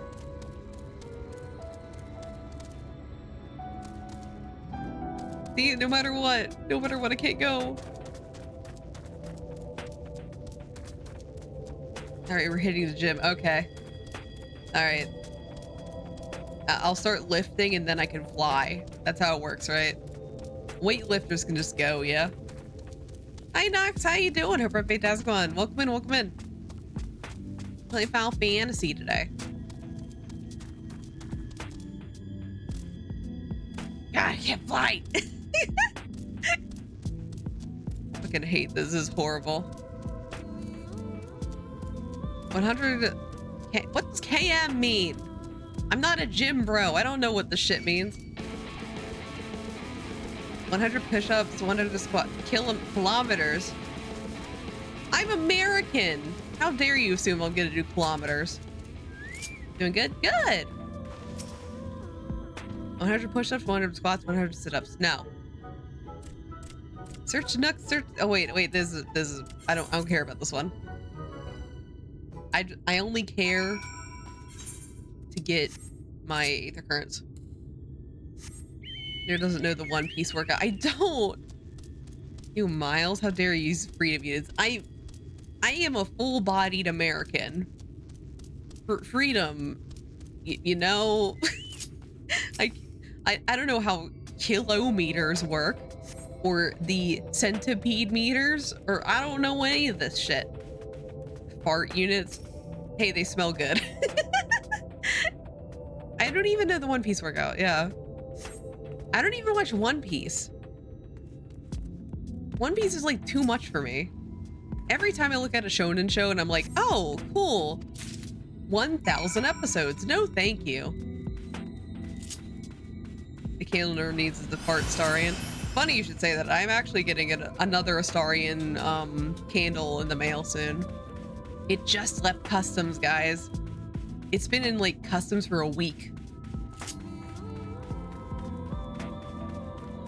Said One Piece, sorry, I meant One Punch Man. I've only seen like 2 episodes of One Punch Man.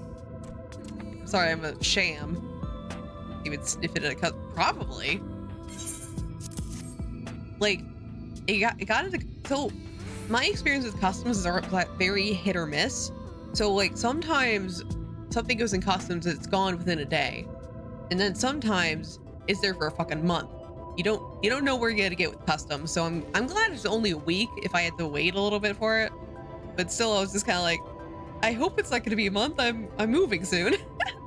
But I did get the notification that's out of customs. It's just gonna be sent over my way. But I will be posting pictures. It's like I got a large Astarion candle from a small Australian candle maker, and I'm very excited for it. This is like my 5th time trying to get one, because every time they open orders for it, it sells out immediately, because, you know, Astarion fans like me are freaks and we buy everything in sight. So very, very excited to finally get my pretty little hands on it. Vel already has one. She hasn't told me what it smells, how the experience is, but I didn't want to be spoiled anyway, so who cares? Okay, Aether Current got. You don't have anything else for me? Bye. Yeah, I've been having a lot of mail come my way. Just like, I had a lot of pre-orders and a lot of like throne gifts and one other thing that I've been like waiting on, and they're all just coming this month. So it's not like I just ordered a bunch of packages and went crazy or something. It's literally like I had to pre-order the candle. My Baldur's Gate 3 physical edition finally is being sent my way. It should be here Friday. There's like another thing that hasn't even been mailed yet, and then my throne gifts came in yesterday. It's just been very busy. I've been watching my mailbox like a hawk. And also checking my tracking numbers really diligently. I do have my my 2 smelly throne gifts right next to me though, all contained right now, because the Astarion one smells weird. So I have to kind of keep that bottled up. But the Hellsman Castle wax smells really good. So I don't think any of the people who gifted me the gifts are in chat right now, but I'm really appreciative when people send me cool things, like the getting railed by Astarion candle. Forgive me, Nur. I couldn't stay there a moment longer. But I was serious about what I said. While men and women at the end battle against this blight with kindness, I must fight on my own way, with steel. From Eorzea's sword in the darkness to Norvrant's sword in light. Gods above, it feels like an age ago. Miss Alize, is there anything I can get for you? You're swift as Amaru. I need to return to to the Crystarium immediately. As you wish. And we're back to the Crystarium. Remind me to wear goggles if we ever fly over Amarang again. I've barely gotten out of the sand with my eyes. Though the wind didn't help clear my head at least. I think I'm going to meet with the Exarch. We need to talk about how we're going to wipe the Sin Eaters out, shall we? I mean, I won't be there long. I need to find your brother still, too.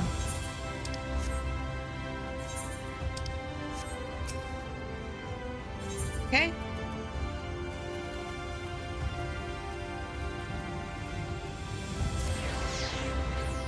I always get the names mixed up on the fucking Aetherite stuff here.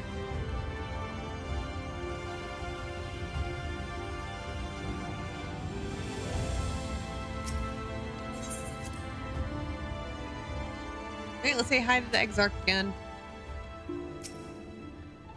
Thank you for seeking me out, Nur. It meant a lot to have you there at my side. I was tempted to set off again the moment we decided on the direction, but you still have to visit Alphino, don't you? And if I know my brother, he'll be on the cusp of discovering something vital to our success, if he hasn't already. Content to stay here and consider our options for the time being, but don't keep me waiting too long, eh? Alright, let's go look for Alphino. You will visit Alphino and Calusia then. Excellent. As I mentioned, your destination is an island off the west coast, so you will need a mount capable of making the journey. Here's a letter of introduction. Present it to Zem, my master of the beast of the Temenos Rookery. He'll take care of you. You can smell him from a mile away. What, Alphino? When you see Alphino, be sure to pass on my warmest regards. Alfie, yeah? Oh man, I can't handle another smelly person. Like, based on all of the candle shit I'm getting, I don't need another smelly person in my life right now. Too many. It'll overwhelm me. Like, you ever walk into a perfume shop, it's too much. You get overwhelmed so quickly. You're just like, oh god, this is horrible, actually. I don't want this at all. It's been such a long time since I got perfume. Actually, it's been a long time since I got not fan-made perfume, I mean. Because I do have 3 different Astarian perfumes from different independent sellers.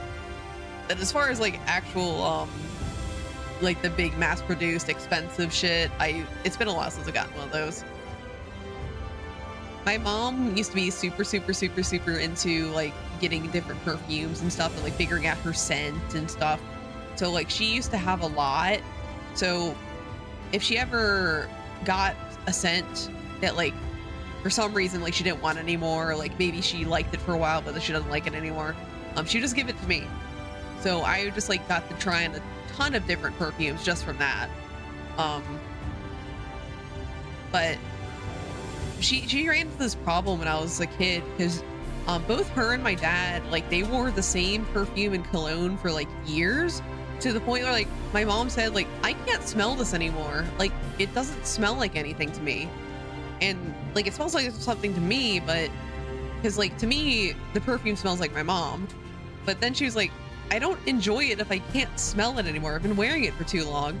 So then she got really into like getting different kinds of scents. And so did my dad, because it happened to my dad too, but he didn't care as much. So he was just like, well, it's mine now. Meanwhile, my mom was like, but I can't smell it. What's the point? Your face is unknown to me. What business do you have in my rookery?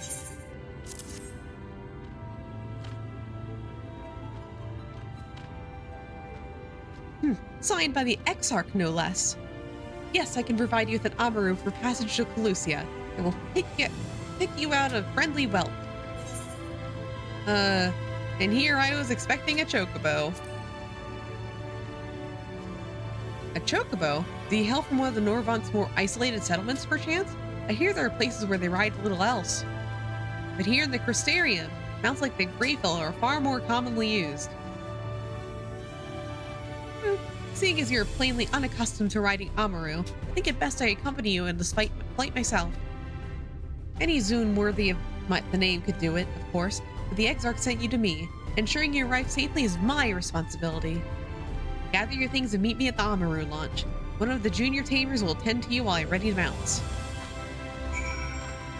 Okay, Amaru launch.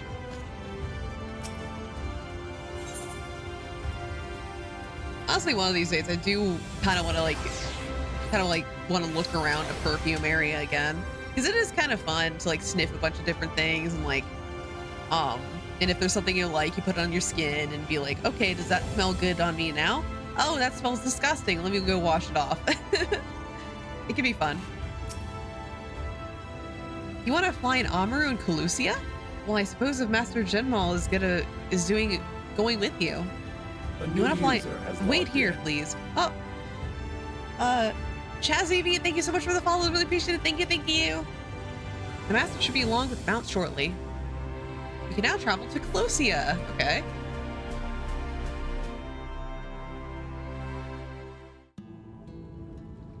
The whistling breeze, mute. The pounding surf, frozen. Time itself takes a breath. At light's edge, all is perfectly still. The world captured in a painting, locked in a moment. Music, faint and fleeting, drifts coastward on the lifeless air. And in the distance, beyond the broken earth, a city beckons.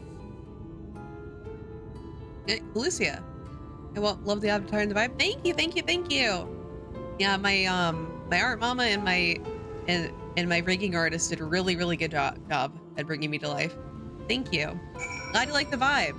We're just replaying Final Fantasy XIV before Dawn Trail.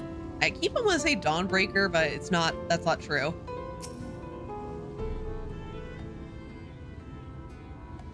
We are arrived. This is the Crack Shell Beach on the eastern coast of Calusia. You should be safe here for the present. Compared to the mainland, Sin Eater attacks are far less prevalent, and the native beasts are not more dangerous than elsewhere. It's the people you should be wary of. Peak Rigger is my favorite expansion. Yeah. Spy you, that city in the distance. That is Yulmore, the island's main settlement. It rivals the Crystarium in scale, and was once an ally in our battle against the Abominations. For years, the Yulmorean elite have fancied themselves the masters of what remains of our broken world. They have gone as far as to offer leaders of other settlements their protection, if we bend the knee. But to say their ideals are questionable would be putting it mildly. The Crystarium is one among many who resist their heavy-handed authority, and while we are not at war, our relationship with Yulmore is strained at best. It may be wise to conceal your ties with the Exarch during your stay here, especially in the vicinity of the city. Nod. I'm glad we understand each other. Now, the Exarch has instructed me to divulge a secret which should make finding your friend a good deal easier. Listen closely. We're not going to hear the secret? Okay. If you head south along the coast, you'll eventually come to a fisherman's shack. A friend of the Crystarium lives there, a man who goes by the name of Ivor. Ivor keeps an eye on everything that happens in Calusia, and will be able to point you in the right direction. Just hand him a sprig of thyme that will let him know that you can be trusted. Here, this should be enough. Find your friend. I will stay here at the Amaru until you're ready to return. Alright, let's move it. We need to get this definitely done first. Oh god, I just ran into a bunch of enemies. Good thing they didn't spot me.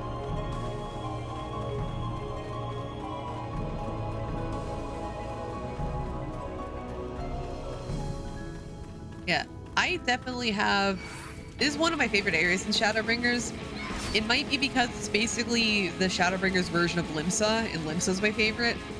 But I think like a lot of really cool shit happens here, and it's definitely one of my favorites. I'm gonna grab the Aetherite first, and then we'll go to the Fisherman's Shack.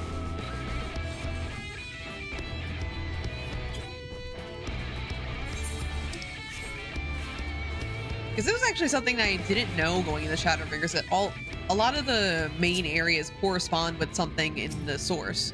So like this is basically the Limsa of Norvrent. And we haven't seen, well, I think Amarang is a Norvrent version of Ul'dah. I think it's either Ul'dah or something else. He has security guard from Ghost Trick of your goal. What gem game? Oh my god, yeah. I played it for the first time on stream end of last year. And it was so good. Like I'm really glad that I got to play it. It's such a good game. I was blown away.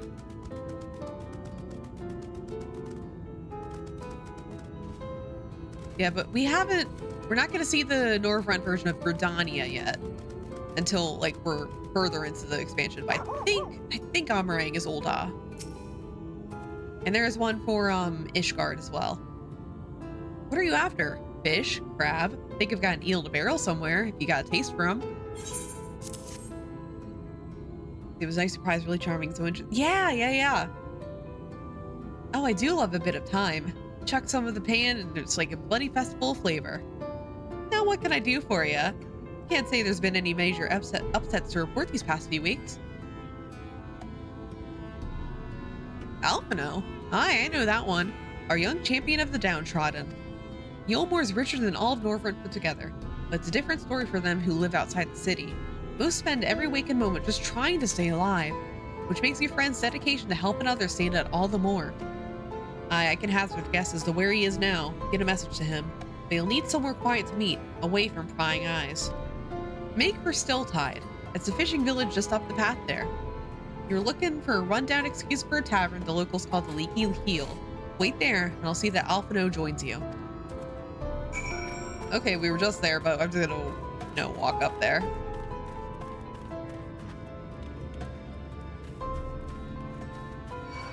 No, don't notice me. No. I'm just trying to walk to the fishing village. Okay, thank God. Perfect.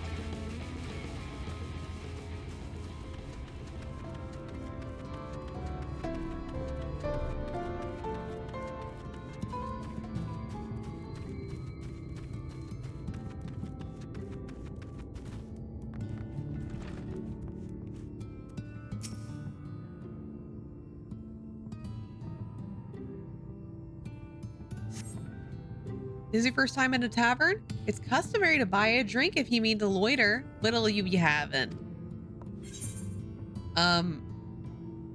Mead. A fine choice. And what will you be paying with? Money. Well, now, those are exotic. Where'd you come by all these coins like that?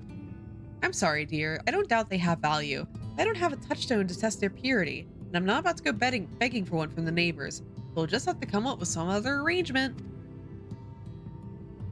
Ah, there's an idea. There's a common to the north where you grow our vegetables, but lately the pests have been eating more of them than we have. Alert. What do you think about Your PC is Hi, absolutely Squishy! fucked. Hi, Squishy, how you doing? Hope you have had it. Thank you for the raid. Why am I like bouncing between two intros? Hi everybody, my name is Nurse. This is a computerized VTuber, and currently we're playing through Final Fantasy XIV Shadowbringers. We are completely replaying all of Final Fantasy XIV in preparation of Dawn Trail. Yeah, welcome in, welcome in. I saw you're playing Final Fantasy. How is your, what you're doing? Heaven on High or House of the Dead? No confidence. Thank you for the name. Yeah, but how was your stream? You were doing some sort of, like, Palace of the Dead kind of, yeah, Palace of the Dead, yeah. You beat it? Nice, awesome. Great to hear. If you need to take a break, get some food, get some water, put up your feet, relax, go ahead and do that. I'm going to be here for a little while longer. We are right at the beginning of Shadowbringers. Also lurking at the series before. Yeah, get out of here, Average. You're going to be spoiled. But yeah, we just found Alize and got her back into the Crystarium. Right now, we are on the search for Alphino. And we're going to exterminate some stuff for this lady. Because we can't pay money for the ale, I guess. This time wasn't my choice. Squishy forcibly, like, dragging you over here, kicking and screaming, just like, no, I don't want to be spoiled. I want you to squash any vermin you find, then visit the caretaker and give him an earful for me for sleeping on the job. He'll be in the old silo next to the fence, snoring like it's not. It was like that one Crystal Tower cutscene. Do that for me, and you can laze about here as long as you like. Which one? There's so many. Let's go kill some bugs. Yeah, have a good lurk. Yeah, we literally just got here, so we're doing story stuff. Yeah, thank you again for the raid.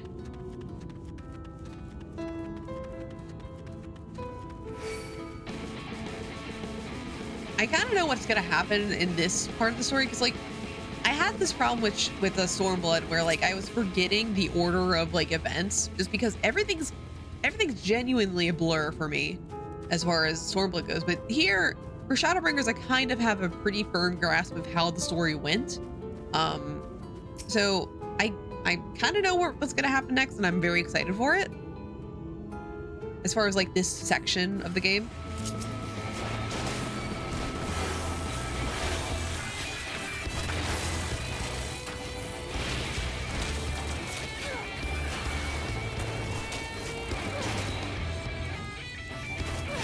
Okay, there's one more. But thankfully, since the Alizé and Alphino things aren't that long in comparison to the rest of the expansion, I'm excited to see it very soon.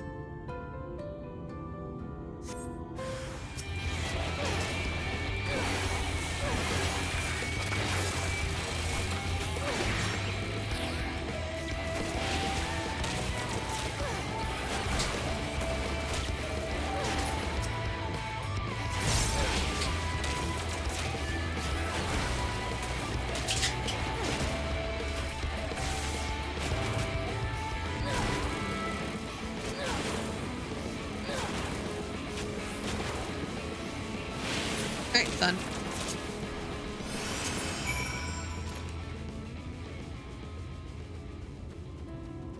All right, barred door. No response. Maybe you need to knock louder. Knock louder.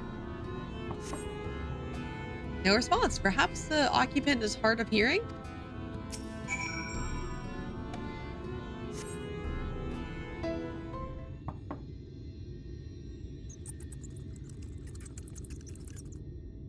You hear a faint squeaking from the room beyond. Time to burst in and save the day, brave adventurer.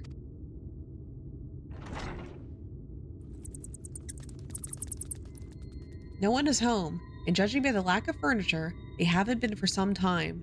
The gnawed scraps of vegetables on the floor suggest rats have taken up residence in his absence. Well.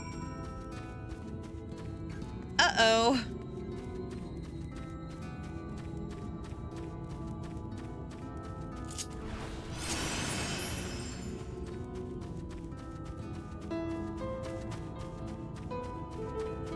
I wonder what's beyond those mountains over there. Surely not something collab related.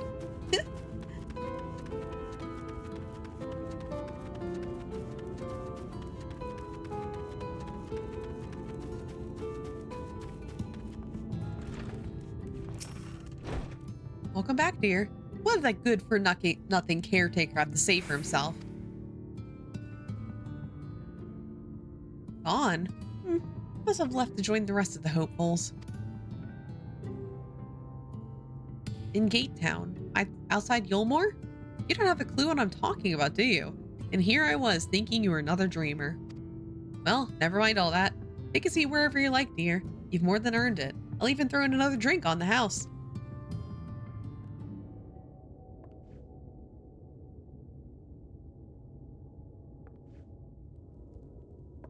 Give me the blue bottle. Give me the good stuff.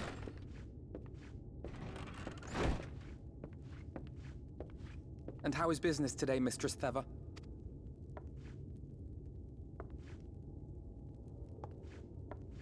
Oh, frenetic. Look, I have a new customer.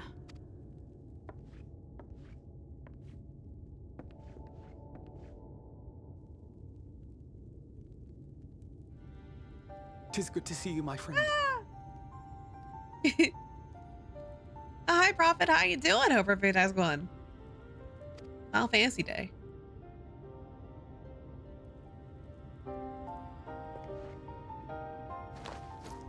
The barley seeds you wanted. They should produce a better harvest than the last. What, just like that? Oh, wow, Finno, you really are a dear.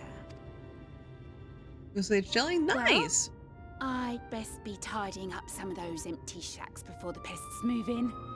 Keep an eye on the place while I'm out, eh?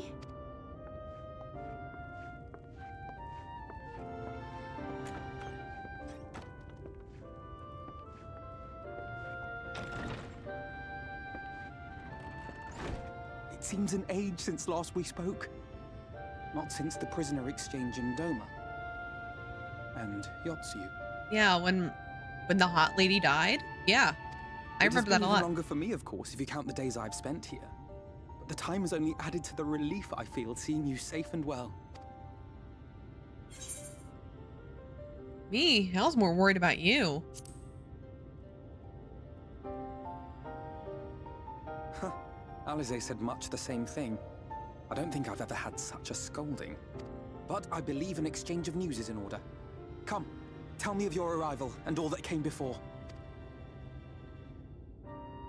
All right. Well, war happened and now I'm here.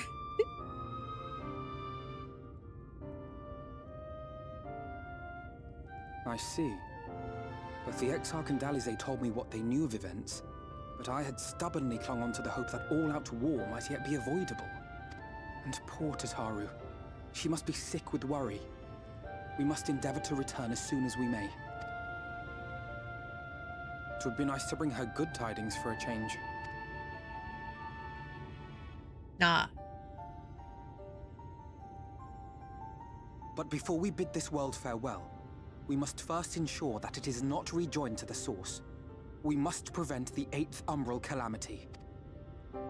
Urianger's vision of the future has, I fear, every chance of coming true. By his description, the catalyst for the calamity was a formless and deadly weapon employed by the Garlean Empire.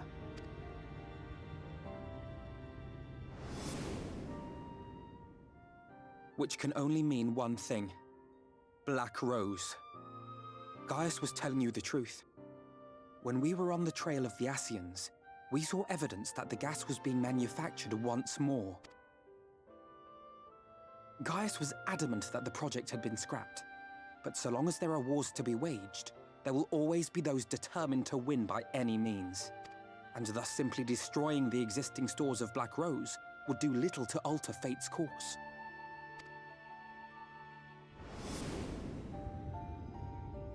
In that sense, our involuntary journey here to the First was something of a boon. Together with the Exarch, we've developed a theory as to how we believe the rejoining will be set in motion. Oh? I'm sure Urianger himself will cover the subject in more detail. But I can tell you the process requires that both worlds, the Source and the First, be facing an existential threat. One being Sin Eaters, of course. They are a menace that I would dearly love to remove, and not just to avert a calamity. I may be a stranger to this world, but I will not stand idly by and let innocent people be slaughtered. That is what brought me to the gates of Yulmore. Ignoring its pretensions as a kind of capital city to what remains of the world, it is nonetheless a center of power and authority. If any solutions are to be found, I believe our search should begin there. What say you, old friend? Hungry for another adventure? Don't call me old.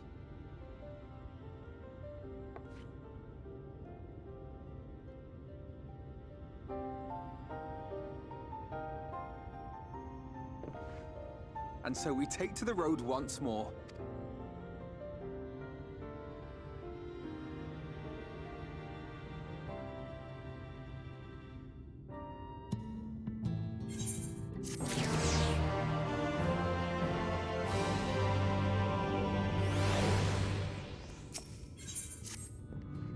Assuming you have no objections, let us make our way directly to the city outskirts. If we time for our arrival just right, You may be lucky enough to see why I have yet to set foot in Yulmore, despite my best efforts to do so. Come, from here we must head west and then cross a small bridge.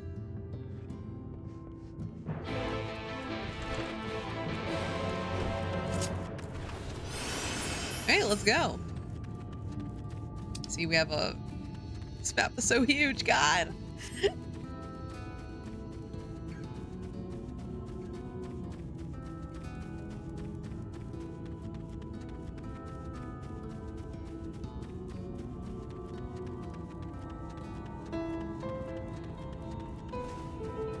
Yeah, this is not my favorite as far as visual goes, but this is still like my favorite area as far as like story content and stuff goes, because a lot of my favorite moments happen in Clusia, and that most of it happens in Yulmore, so I'm excited to go there. Clusia seems peaceful, does it not? Almost familiar. I had such an impression of the Crystarium.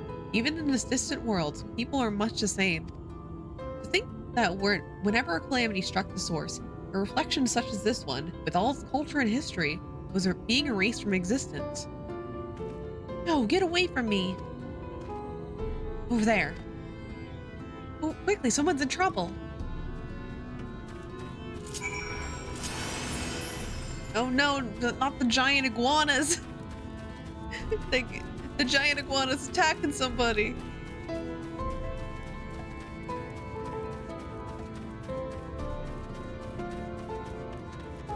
Ah, here we go.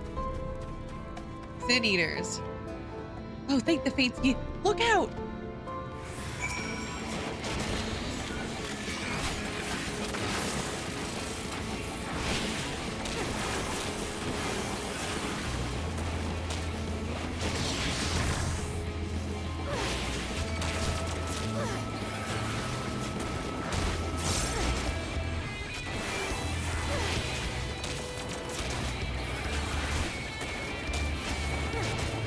Not the giant iguanas.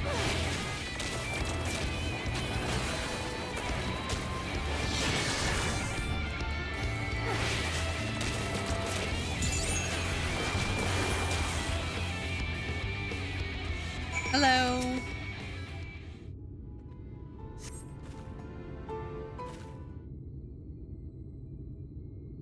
My poor heart. Thank you, young miss. Ah, there you are. In my haste, I lost my bearings. I see you have the situation well in hand. Fine work.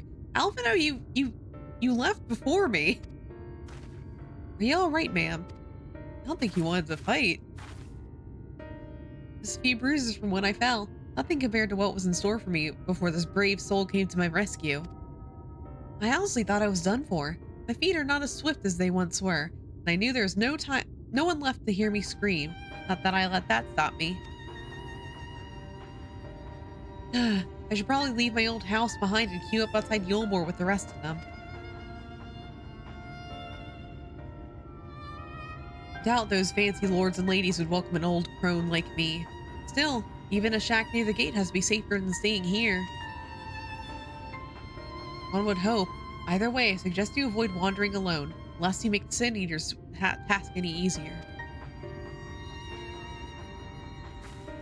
Thank you again. You saved my life.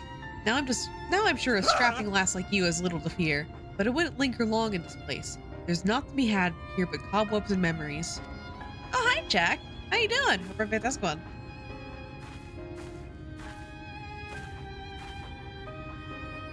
Just as the lady says, many of these parts have abandoned their homes to live in Yulmore's shadow.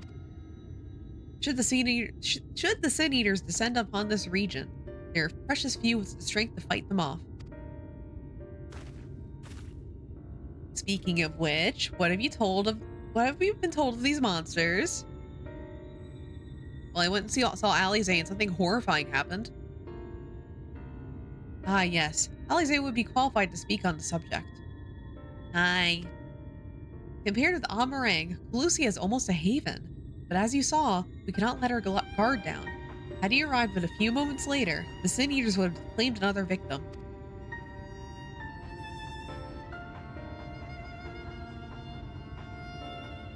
Still, we have won a small victory this time at least. Now shall we press on? We need to return to where the road forks and follow the path that leads west.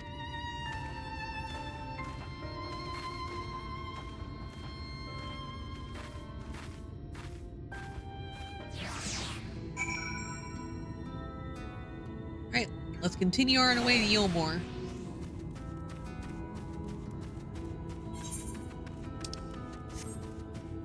And avoiding these damn iguanas. Fucking hate the iguanas.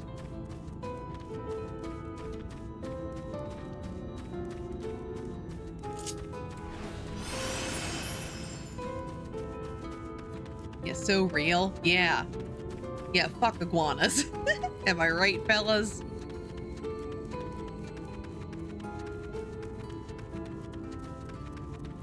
Yeah, but how was your stream today, Chuck? I tuned in for a little bit, but not too long. You're playing that Sand Planet game thing. That looks cool. Did you just do that for the whole stream?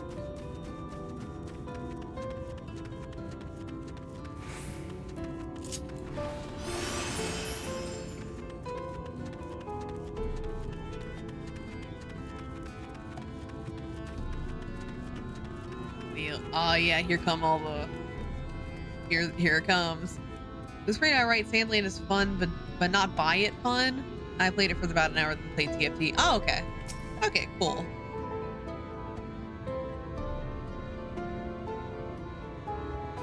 They're saying it's like a wait and see game or a buy on sale game rather than a get it now game. That gate up ahead is known as the Open Arms, and Yulmore itself lies beyond. This, meanwhile, is the aptly named Gate Town, the dwelling place of the many desperate souls who hope to be chosen to live in the city proper.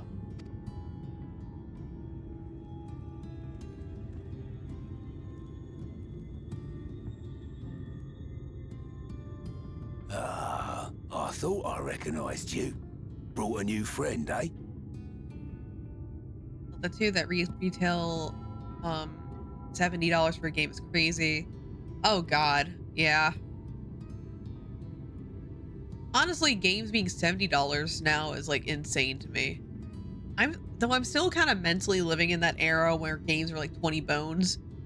Because I remember like, yeah, 20 bones, I could just buy a game with it. And now that's no longer the case. That was when I was like a kid though.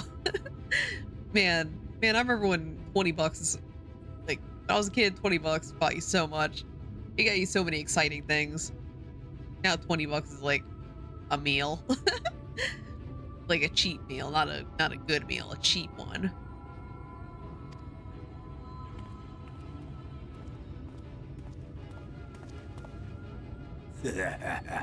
I'll bet you got a trick or two up your sleeve. Maybe even 3. Care to show me? I miss those days so much. Man, wasn't that... I forget what era that is. I was like PS1 or PS2 era where all the games were 20 bones. It was so good. Man, if there's ever time travel, I'm just gonna like take out my entire savings and just go back to 1999. I would be able to get so many things with like $100.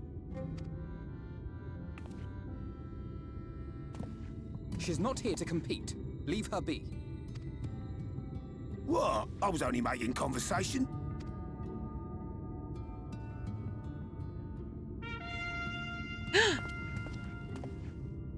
Ladies and gentlemen, your attention, please!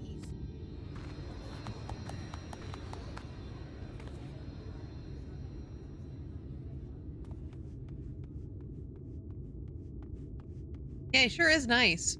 I'm sure we'll see him a lot.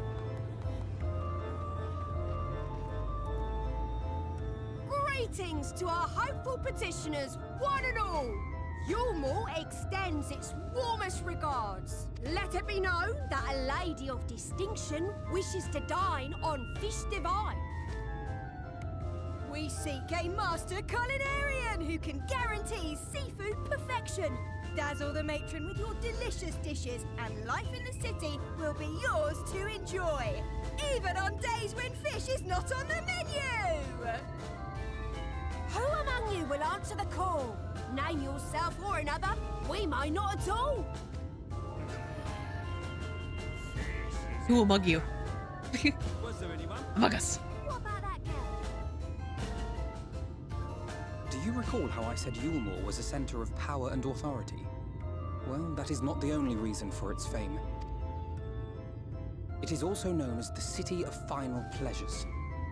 The noble and the wealthy who survived the flood gathered here to live out the rest of their days in decadent abandon. Yeah, Among Us. I'm cursed. Every time I hear that word now, I'm just like, it's like that silly little game. I've never actually played Among Us. Like, I don't know, I just never played it. I just know the memes. A poor man could sooner pass through the Iron Needle than Yulmore's gates. The only way the common folk can enter this perverted paradise is if they fulfill the whim of one of the privileged. And so they are picked over like market produce. They're saying we need to play, or the goose one is fun. But consider this. The classic Among Us. I love to play Among Us. I'm... just a heads up, I'm very bad at the lying, where the point of the game is to like deceive and lie. I'm bad at it. But I think it'd be fun. It'd be fun to play. I'd be down for that.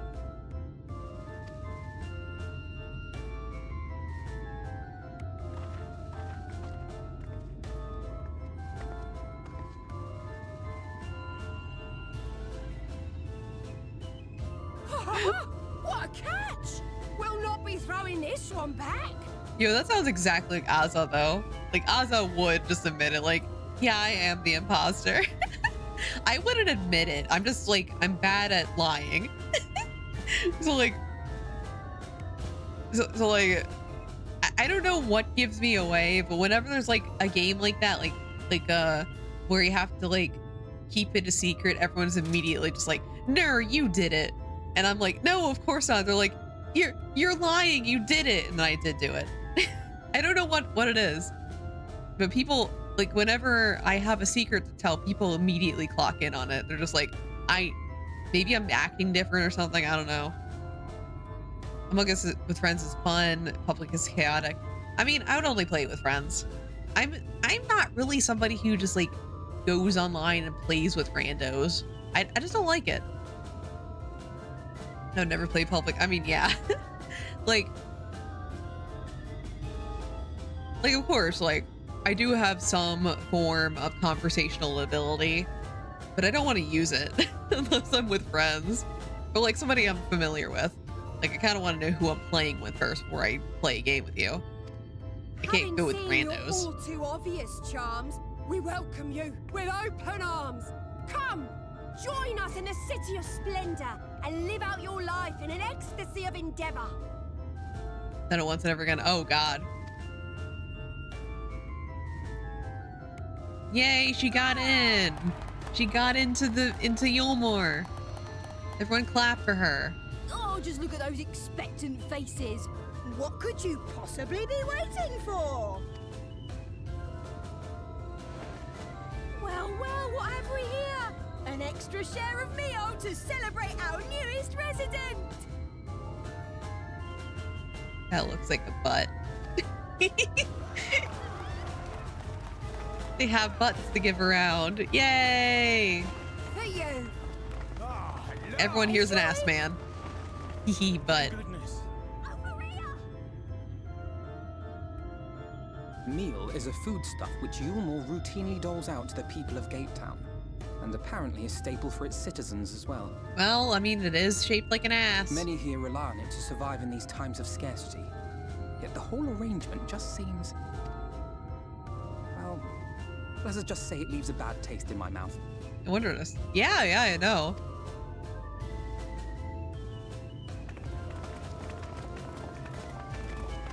They just gobbled up. They didn't even have ass in their hands.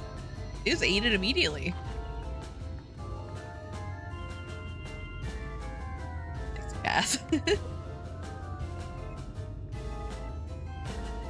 Really gobbling that ass.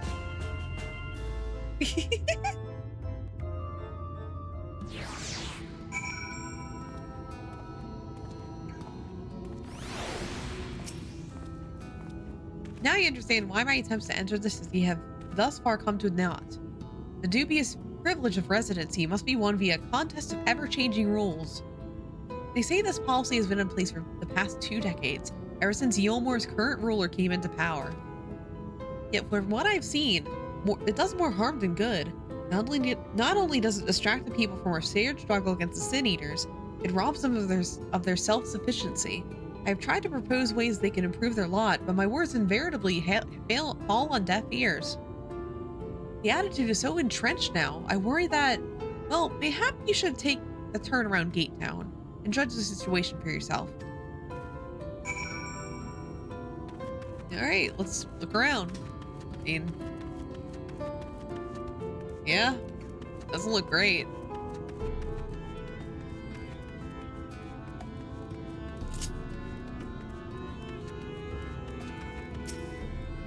A large pot bubbles over the flame. Pale chunks, meal you realize, float in the otherwise plain broth.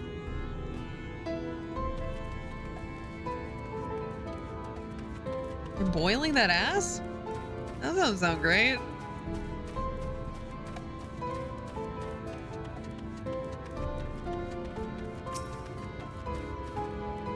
Just look at it.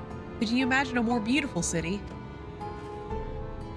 Every day, I dream of life that waits for me inside those walls. Oh, will they ever pick me? I mean, it looks cool. Looks like a nice place to take G poses at least.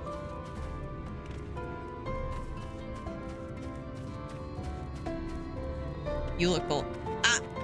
You look cool. Got him. Get got on. Check.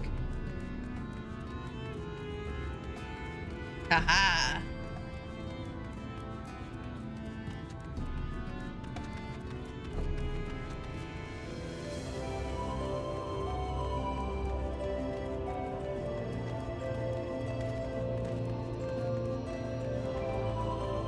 It's over here. Who I gotta talk to? Oh, yeah. The begrimed bloke. Still here, are you? Can't blame you for wanting a slice of Yulmore's pie. If you ask me, you should ditch that sour-faced brat and make a home for yourself here. Gate Town's not much to look at, but at least it's safe. And the meal here is the best I've ever tasted. Yo, begrimed bloke! Everyone's favorite character. He probably does have somebody who simps over him. Like, to be honest, every single character in Final Fantasy XIV, they have a simp. He's been voiced. Probably has a simp.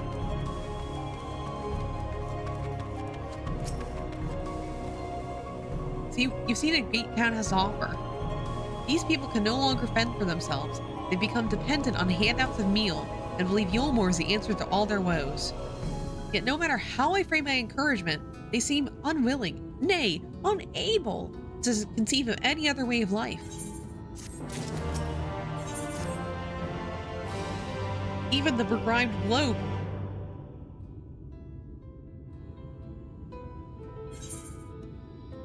You disapprove of Yulmore?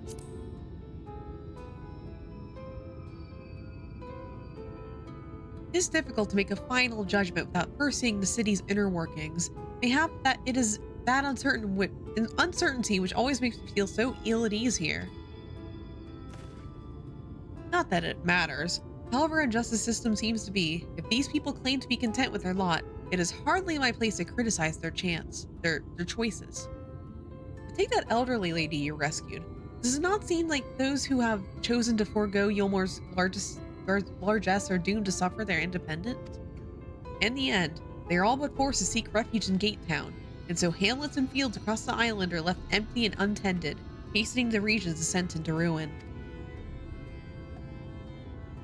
Nay, I am not convinced that Yulmore's generosity truly serves the best interests of Clusia's people. I am not so naive to think that there is some miraculous solution to all of this, yet I cannot help but frown at the sight of hardworking villagers struggling to survive, even as the chosen few rejoice at being plucked from poverty by the hand of a capricious noble. There has to be a better way. I will not know for sure, however, until I have taken those long-delayed steps through Yulmore's gates. It is fortunate that you arrived when you did, Nur. I have been working on a scheme to insinuate myself into the city, and if all goes to plan, it should soon come to fruition. There's a beast tribe who makes its home in the seas surrounding the island. The Ondo, they're called, though you and I know them as Sahagin. For the most part, they keep to themselves in the ocean grottos and rarely have dealings with land dwellers. But as Tatara took such great pains to impress upon me during our stay in Kugane, business favors the bold, and so I reached out to them. I duly discovered that the Ondo are inordinately fond of the land-grown produce, fresh fruits in particular. When I offered to procure such goods for them, they promised to pay me in pearls. An attractive business venture for any prospective investor, would you not agree? Surely even the most jaded Yulmoran lord would have time for a merchant who can make pearls from plums and pumpkins. Yes, I've come a long way since my days of buying samurai swords without first negotiating a price. He's learning. Baby boy's learning. My appointment with the Ondo is due to take place in a few hours. I just need to collect the produce and meet with them on shore. Might you help me make the exchange? Yeah. Excellent. I should be glad of your company. First things first then. Must pay a visit to Moshka Moa. My supplier in right. Come, it's the northwest of here.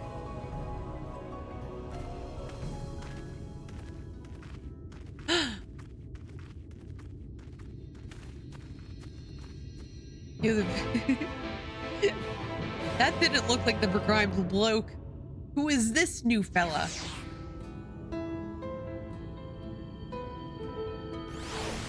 Oh, there's a hunt train going through this area. I just looked at Final Fantasy XIV chat, and people are just chatting about like their hunts right now.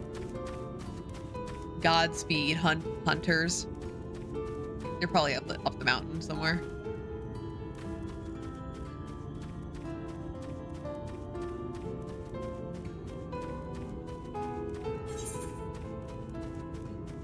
Oh wait, I have not been looking for my Aether currents.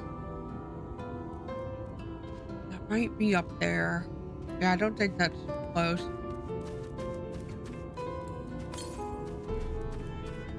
Yeah, I think 582 is like on the other side of the area. Yeah, I have to do all my Aether currents again. This is a brand new character I made specifically to play on Twitch, and I can no longer fly again. Yay.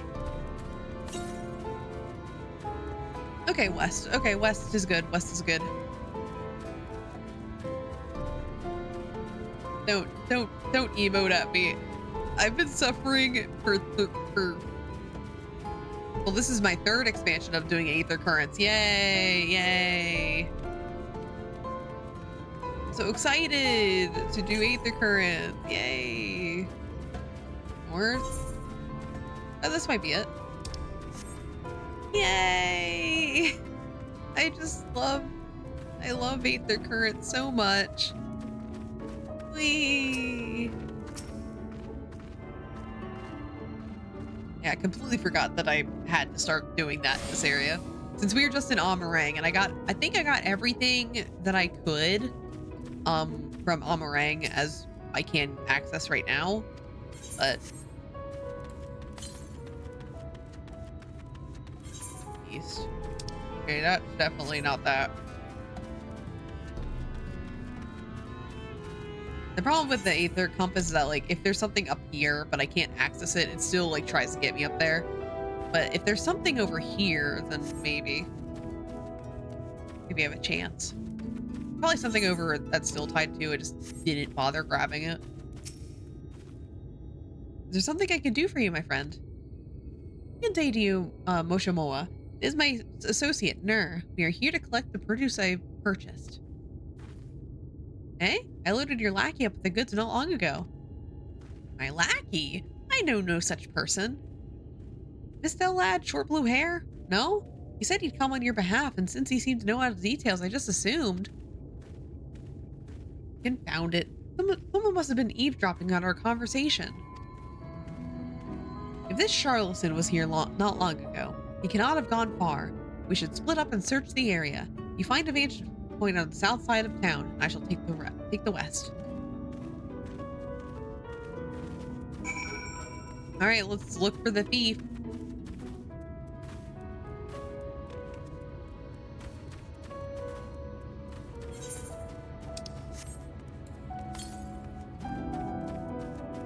Okay, 400 yalms to the west. I'm actually gonna go grab that real quick. Let me get a car out. Because why not?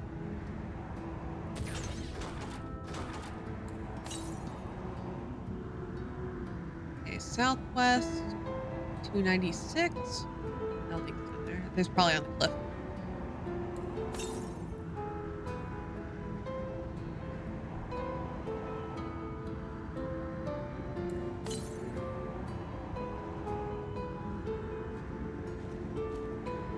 I could go up here first. Southwest is probably this way.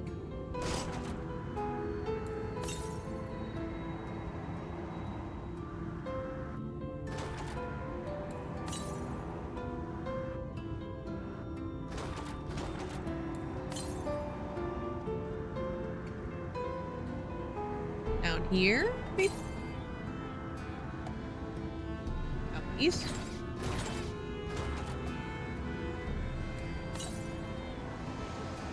Ah, there it is, there it is.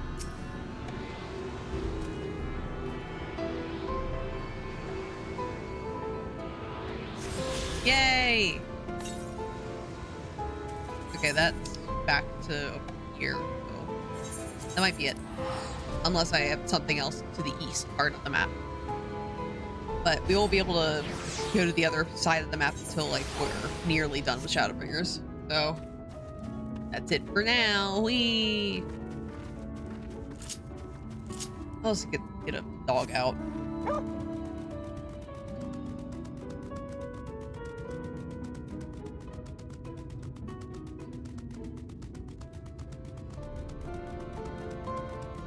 Shiva sounds. Yeah, I know it is, right? I love the Shiva mount. Best money I've ever spent on this fucking game. Yeah, it barks. It can do a little whimper too, but it's a little sad, so I'm not doing that right now.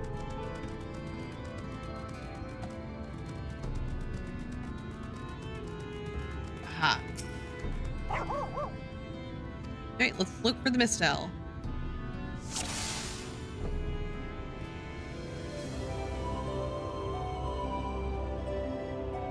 Huh? What the fuck? This creature is making no effort to avoid detection. It is also not a Mistel. Okay. You have located your quarry.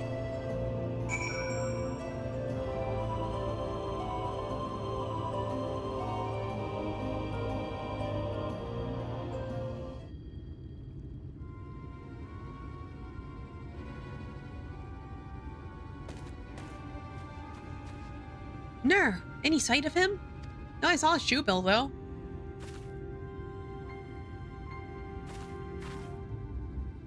You've a keen eye. Let us move in before he makes good his escape.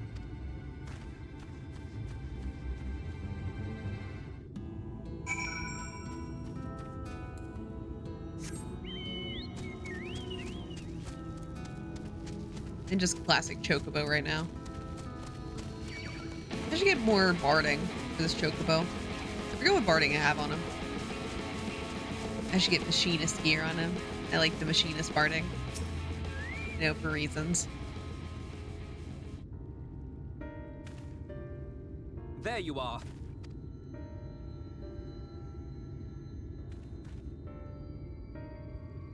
The thief who claims the harvest on my behalf. Hand it over. Well, forgive me. I have to get into the city.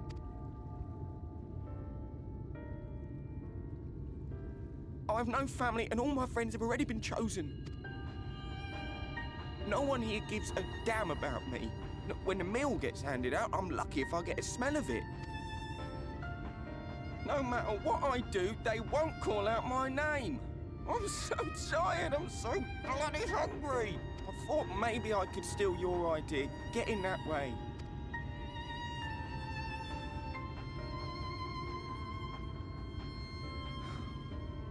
What is your name? Kai-Shir. Tell me then, Kai-Shir, must it be Yulmore or nothing? What of the Crystarium? They may not offer charity, but you would be fairly compensated for any work you did. No, it has to be Yulmore. That's where all my friends are. We made a promise that we'd live together in paradise.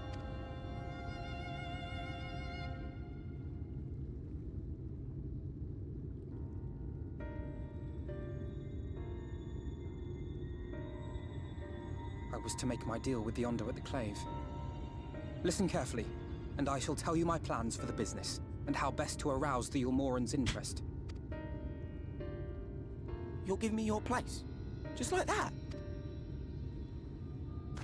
I'm giving you a chance, nothing more. What comes of it is entirely up to you. I understand. Oh, thank you, thank you!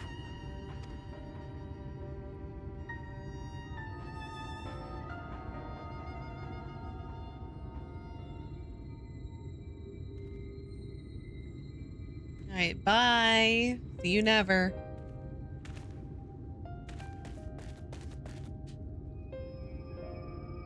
This was but one path. There will be others. But for young Kai-Shir, it was the difference between life and death. I do not regret my decision, yet I will admit that a part of me wonders if it was for the Hi, best. Bubby. There's Bubby here. He's just looking at me. He's so cute though.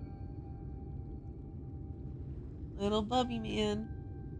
You're so vocal, but never when you're near a microphone. Oh, his bean's warm. We got some fresh beans on the table. Baked beans. Oh, I don't think the mic picked that up. He did meow a little bit. Oh no. He would because my partner's holding him right now. He does not like it when his freedoms are taken from him, aka one of us picks him up. We have a full-blooded American right here.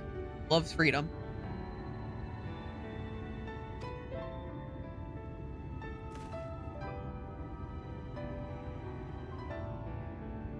We strive to bring swift salvation to this world, that countless lives might be saved, not least your own. Even if it came at the cost of one man, should I have forged on regardless? That's not who you are.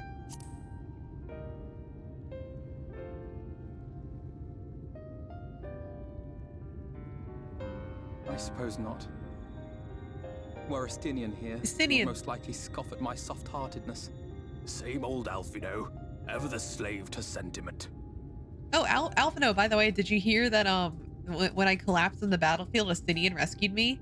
But I thank you for your kind words nonetheless.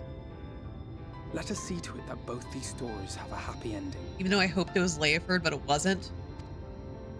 Shall we return to Rite then?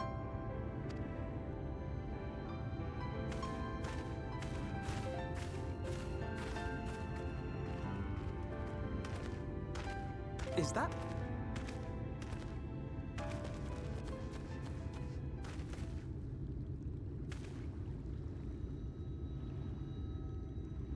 Is what? I can't be sure, but I think someone's in trouble. Oh, shit.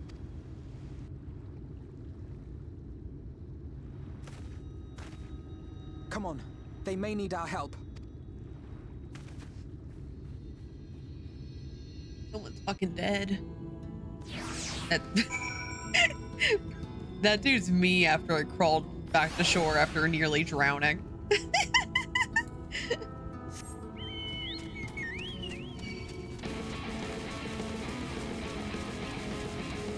I told this story on Twitter recently, but I almost drowned when I was a kid. fun at the time, but fun now. Now that I'm like much older and like not in fear of dying.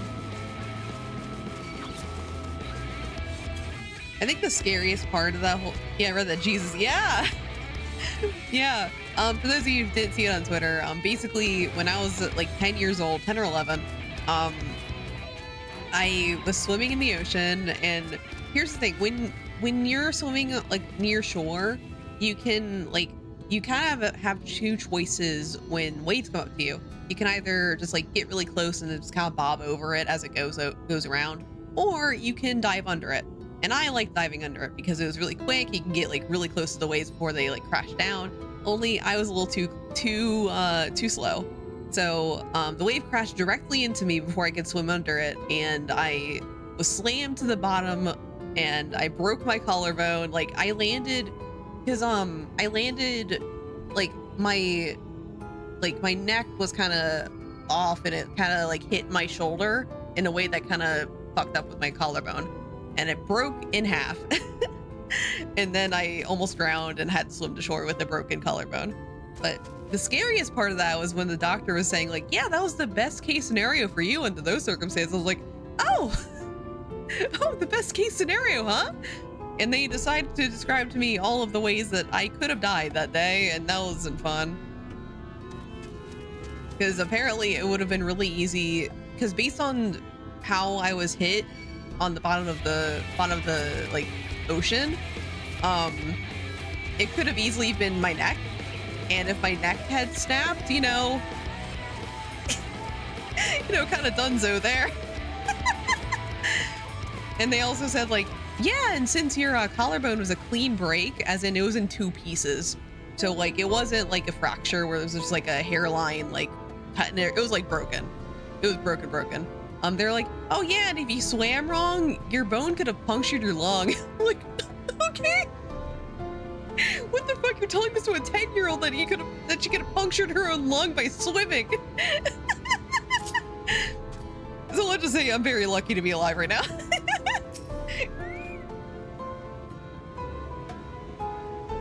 I used to have like a donut, like kind of on my collarbone. Like because it was in two pieces, how it healed is like the bone like kind of wrapped around it. So my doctors called it my donut. And like I still kind of feel it now. They basically told me like, yeah, you're gonna have like a giant kind of lump on your collarbone, but it's gonna go away very, very slowly over time. And you can still kind of feel like it's not donut shaped anymore. But if you compare like my left collarbone to my right collarbone, like you can tell that there's like more bone on one than the other. It's cool. It's like a cool fun fact about me. Like my collarbone used to have a donut. Mercy, I beg you. I forgot to read the first line. I was too busy talking about my donut. Yeah, it was pretty wild, right? And then I didn't like going into the ocean that much after that. But by the way, fun fact, fun fact of life that you should learn: don't fuck with the ocean. I learned that firsthand, and now that's my message to the world. Don't fuck with it. The ocean will fuck you up and give you a donut. Breathe easy, sir. No harm will come to you here. The poor man is shivering. Pray keep an eye on him while I get a fire going.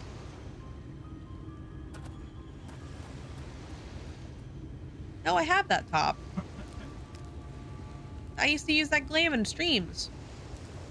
I thought for certain I was dead. How am I ever to repay this kindness? Well, settle for the tale behind your current predicament. Why don't you begin by telling us your name? Tristal. I was invited to Yolmore to work as an artist.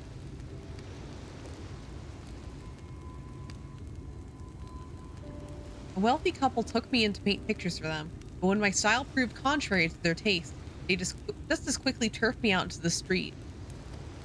I was left penniless and patronless, a grave sin in Lord Valtry's city.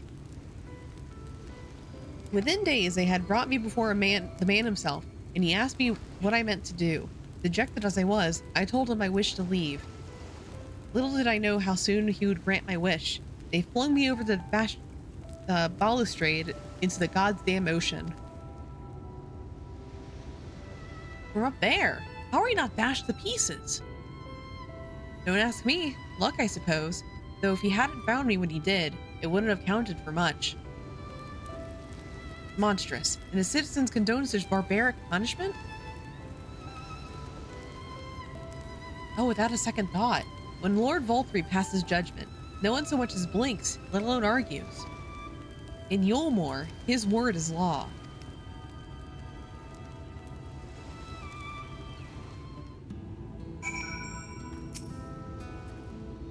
The more I hear about Yulmore, the more determined I am to see what waits within its walls. I shall bend all my thoughts towards hearing another way into the city. There must be something we can do. But first, we should convey Tristel to a shelter of the village. Fire or no fire, he needs to be out of his chilly coastal air. A way into the city? Man, does he know something about a way into the city? I'm teleporting. I don't walk in. Man, I don't have the ability to fly. You can't make me walk places. I'm gonna moan and groan my way into flight.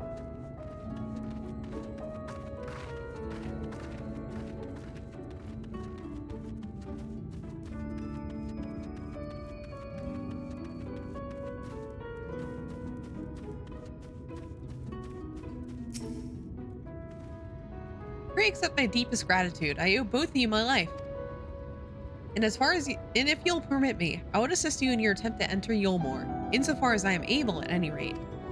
To be frank, the thought of sending my saviors into that awful place makes me sick to my stomach, but since it's plain you've set your minds to it, you should take this. It's my favorite paintbrush. The Yulmoran elite are never satisfied until they get exactly what they want, and if I'm not mistaken, the couple I mentioned will be looking for someone to replace me. If you make a show of owning such a well-used brush, you may be able to convince people they have a talent for painting. Are you certain? This is your livelihood. We cannot deprive you of such a treasured possession. I give it gladly after all you've done for me. Besides, I don't think I have the part to paint anymore. And as to what I'll do instead, I honestly haven't decided, but I shan't stay long in this place, not with that city brooding over me. Nay, I'll move on to new lands and a new profession, and I'll keep you in my prayers from now until my dying day. They say kindness is its own reward, but Tristel repaid us with a gift as timely as it was unexpected. We will, however, need to act upon his advice before another painter steps to fill the vacancy. Thankfully, I do have some modest skill with the brush. Nothing approaching that of a true artist, of course, but enough to play the role, I would hope. As for you, well, if you don't mind taking a subordinate role, mayhap you can pose as my assistant? Then it is settled. All we need now is to return to Gate Town and await the next appearance of those vile jesters.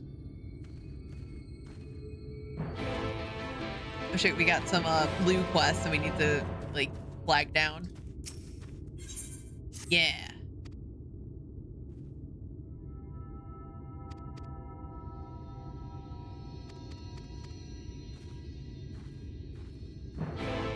Okay, got that started. I'm probably gonna do all the blue quests off screen because I'm not reading them. I did so that with some of the Stormblood locations. Alright, so those are done. Let's walk over. Actually, first, since we're gonna try and get into Yulmore, let's change up our glam. Let's see if I have something fancy. Oh, here we go. I think I'll fit in just fine with the nobility with this. Aha! Got some fancy gear.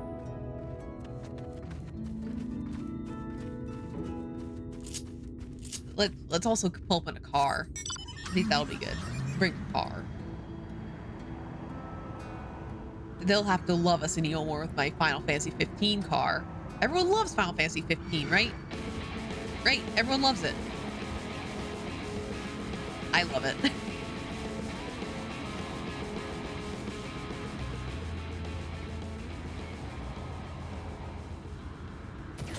God, I was thinking, because Because if everything goes to plan, I will be ending Final Fantasy XIV replay like during the summer before Dawn Trail.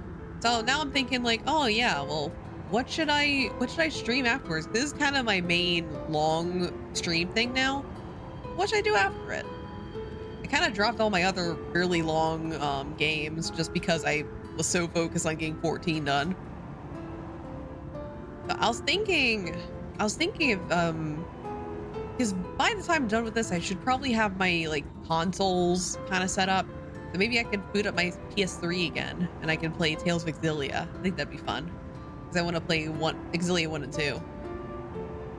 Or I could even play Final Fantasy 15 because I do love it a lot.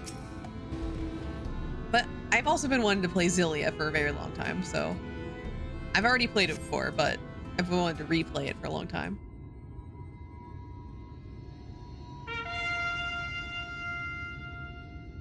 Here they come. Ladies and gentlemen, your attention once more. What a day it's been for the folks at our door. We've welcomed the peddler who made pearls from a plum, and now we've a place for a painter of a plum. So come along and don't be slow. It's time to let your colors show.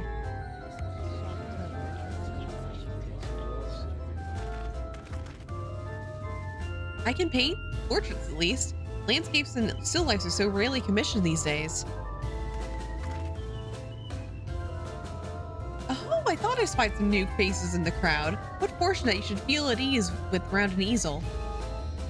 What proof of your prowess? Any masterpieces on your person? Sadly not. Everything I paint is soon sold. Such is the life of a working artist. I have only my brush to testify for me, though you will note that I've seen no small amount of service.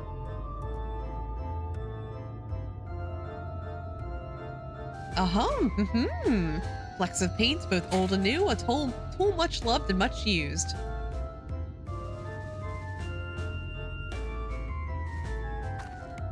Not a prop to be conjured on the hop. Very well, come with us, we shall put these talents to the test.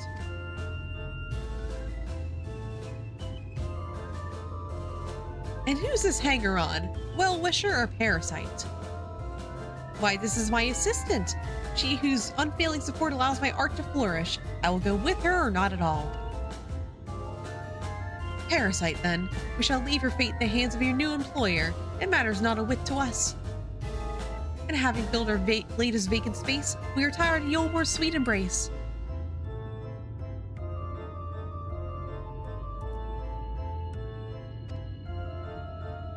Oh, mercy me, the meal!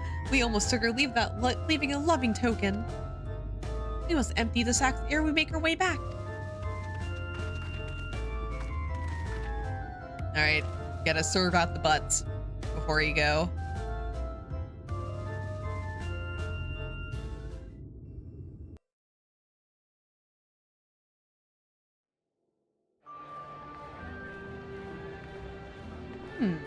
Redemption is beyond us.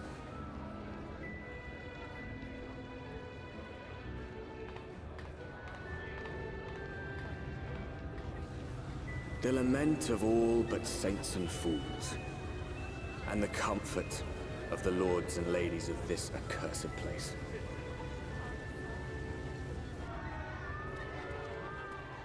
Once they held fast against the madness, only to embrace the coming cataclysm and delight in the end of days.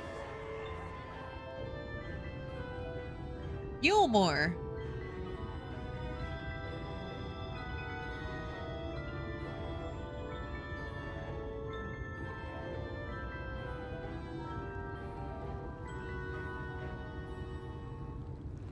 Perhaps in rapture they seek to lose themselves and the misery they share.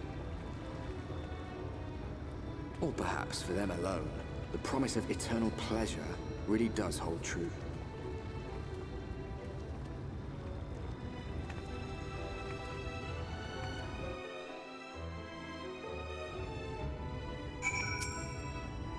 Yulmore, finally. Welcome, welcome to the city of final pleasures. Feel free to sweep at its magnificence. No? Not even a single tear? Moving right along then. Our first task is to register you as residents. You know, make it all nice and official. We'll smooth the way, so you just need to put on your happy faces and head through the joyous hall. The Bureau of Immigration in the first room to the left side of the passage.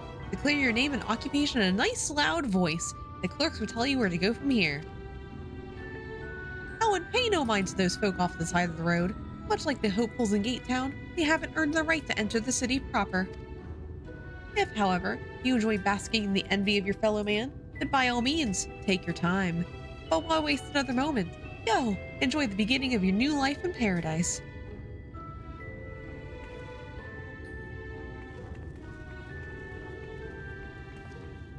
Bureau of Immigration, was it? I suppose we had better show ourselves willing for the time being.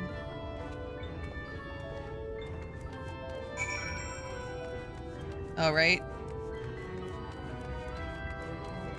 Aetherite shard, cool.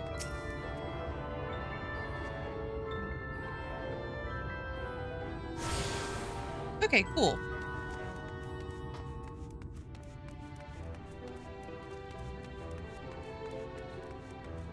You just walk up there. Don't say a fucking thing.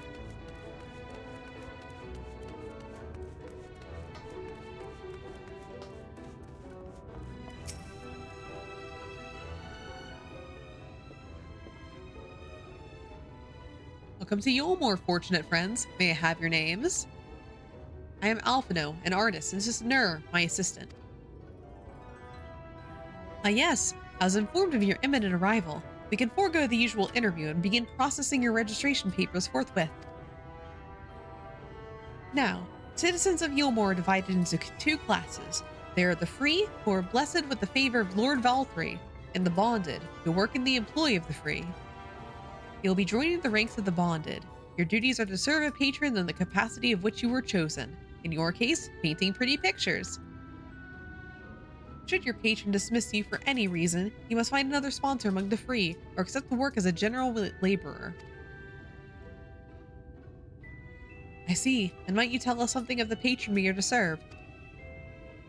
Two patrons, actually. Chai Nuz and Dulia Chai, a Mistel couple whom some refer to as the Chais.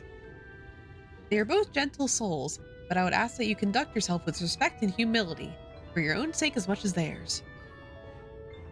Now, a moment please while I can complete the relevant paperwork.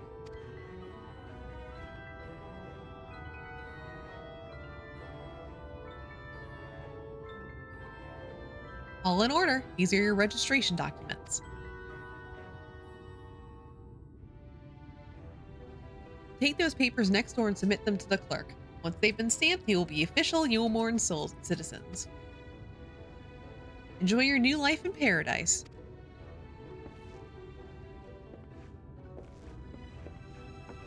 You know, one thing I've just realized about Shadowbringers, man, they really love showing off bureaucracy. Bureaucracy is a huge thing in Shadowbringers. Welcome to the Bureau of Registration. Papers, please.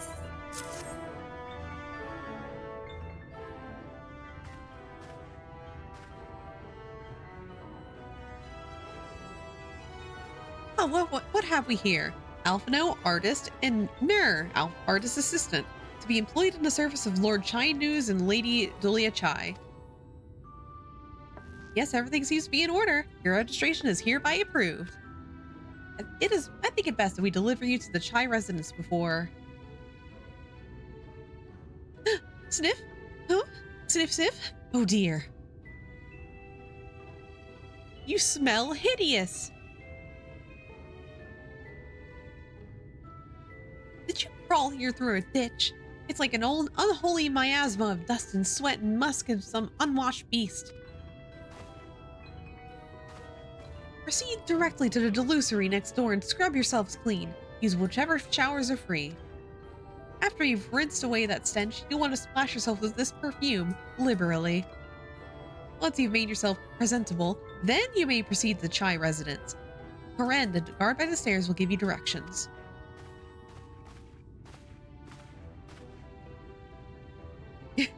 I hadn't realized we were so aromatic.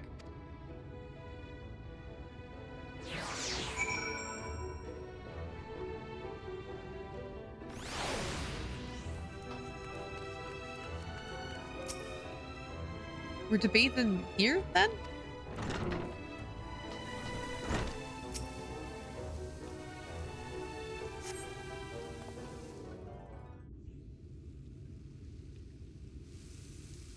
You rinse yourself clean in the stream of water.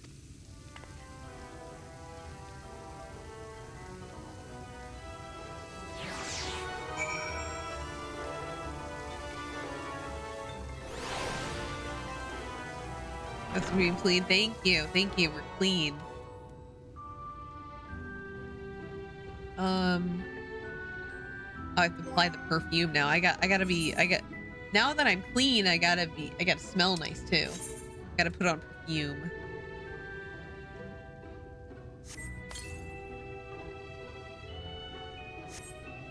You apply the perfume as directed, and a delicate scent of roses fills the air.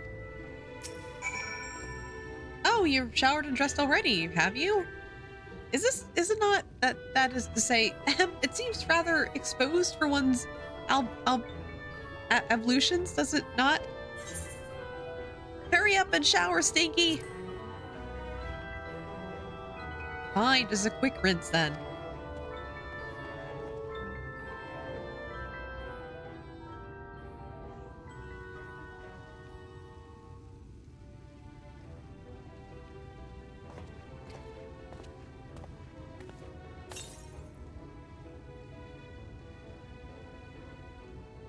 Well, that was bracing. I believe the lingering smells of the road have been successfully expunged.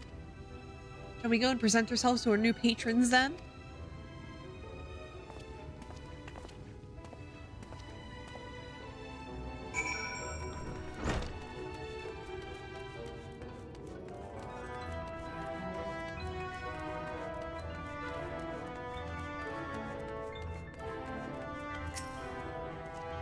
You're looking to present yourself to the Chais, are you?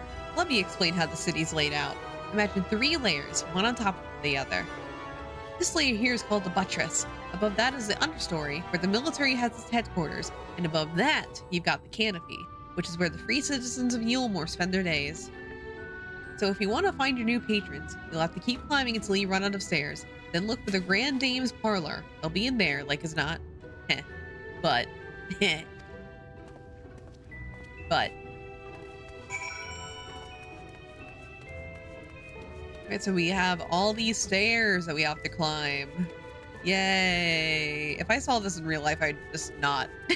I'd be like, screw this. I'm not going to Yulmore anymore. I'm not walking off all those.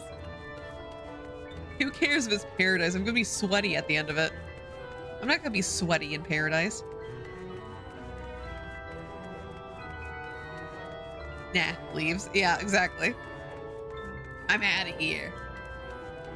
Exactly, like we just took a bath. You want me to be sweaty after like taking a bath and getting all perfumed up? What the hell are you talking about? Oh shit, 8th rate. Let's go. According to the message engraved in the base, special permission is required to use the 8th rate. Okay.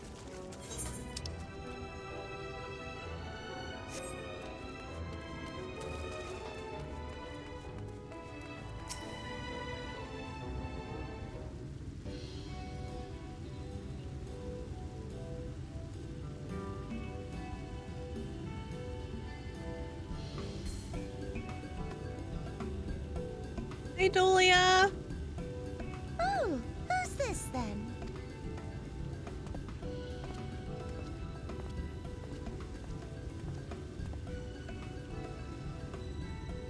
Lord and Lady Chai, pray forgive our intrusion. I am given to understand you were in search of an artist. Ah, you must be the new, Oh, goodness me. What an adorable boy. I love Dolia. That silken hair, those pearly cheeks. Oh, and you even smell wonderful, like a bed of flowers.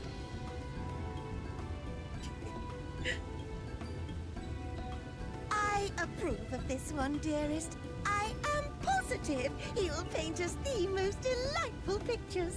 Yes. Well, as long as he paints better than that talentless wretch we sent packing last week.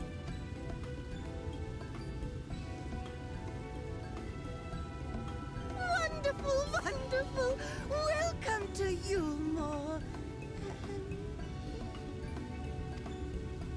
Alphino, if it please you, my lady. And this is my assistant. Your assistant? I've heard of folk bringing in family members, but this seems a bit irregular. Aren't you a little young to have a protege? We are family in all but name, my lord. Though we share no blood, we have stood by each other through life's many challenges, resolved to prevail together or not at all. Of all people, 'tis she who best understands my work. With her unique insight guiding my hand, the art I create is sure to satisfy your expectations.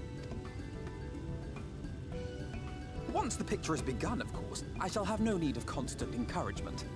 And so I wondered, rather than her being in your way, might it then be permissible for my assistant to explore the city she has so longed to see? Out of gratitude for her priceless contribution to my art, I thought it only fair that I make this humble request on her behalf. Oh, did you ever hear of such devotion? Of course your assistant must have her wish. She shall be free to roam to our heart's content. Isn't that right, darling? Oh, yes. Yes, of course, dearest. Quite right. I love them so much. They're so sweet.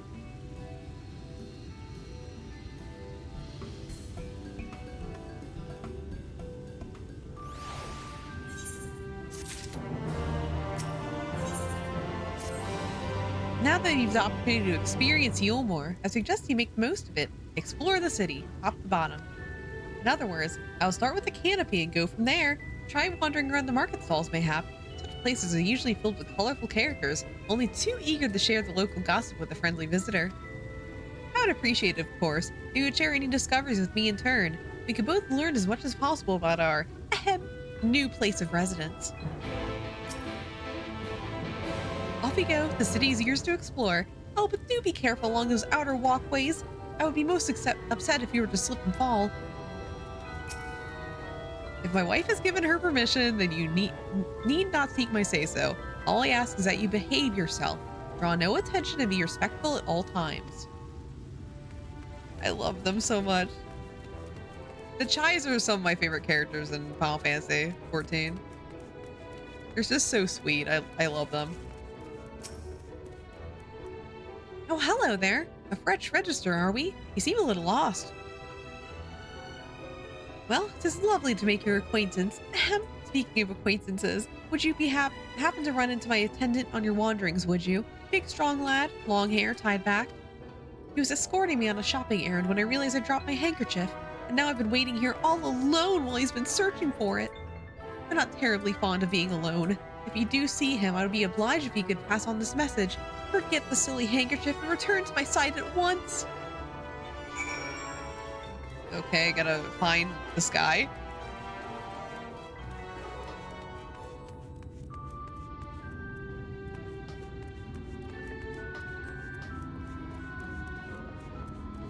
Ah. Oh. Oh no!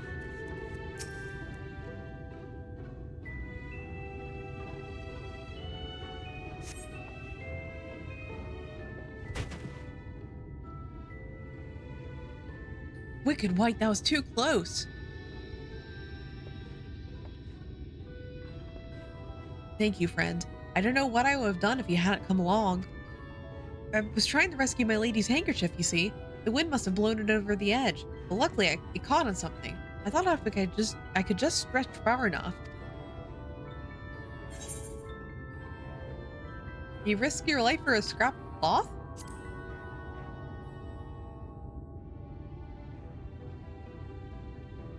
It's not just a scrap of cloth. Not if it belongs to her. I would risk my life and more to spare my mistress but a single moment of sadness. When I first came to Yulmore, I thought only of improving my lot in life. But there's so much more to the city than wealth and plenty. There's no war here, no conflict. The residents all treat each other with warmth and respect. My mistress has been ever so kind to me, and I can think of no other place in Calusia where I would be happier. Sorry, I might have gotten carried away. I find it hard to stop when I start counting my blessings these days. Oh, he's a simp. Please, would you come with me to greet my lady? Once she hears of your deed, you'll be witness to her generosity firsthand. What? Lonely, you say? Curse my clumsy feet. I must return to her immediately.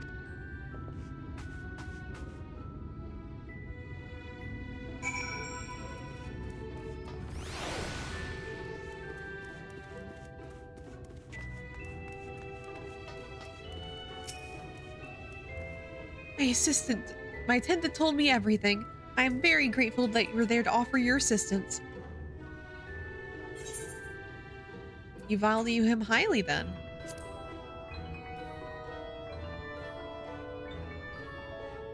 As if they were a member of my own family. I could not live the wonderful life I lead without him. We free citizens own our bonded our unending gratitude. If it happened in another society, our different standing would breed in prejudice or resentment. But in Yulmore, our most gracious measure is in place to avert such unpleasantness. Part of that measure requires that the free surrender their fortunes. Upon registration, all of our property, financial, intellectual, or otherwise, is given over to the city. In exchange, we are provided with ample funds and commodities to live a life of pampered luxury. Being liberated from concern of earning coin is an almost miraculous effect on people's outlook. There are no rivals to compete against, only fellow residents with whom we enjoy our tranquil existence.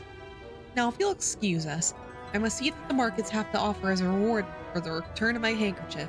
Oh, and I've not forgotten you, of course, our courageous messenger turned rescuer.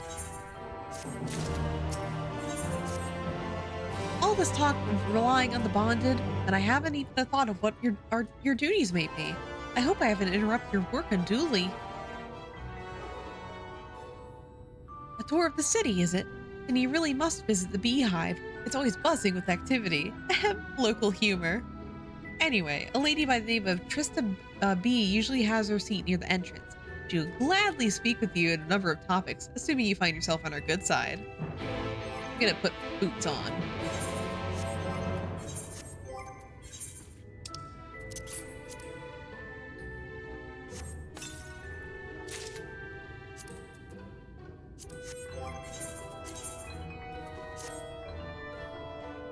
That looks good enough. I don't need to change it. Yeah, it looks decent.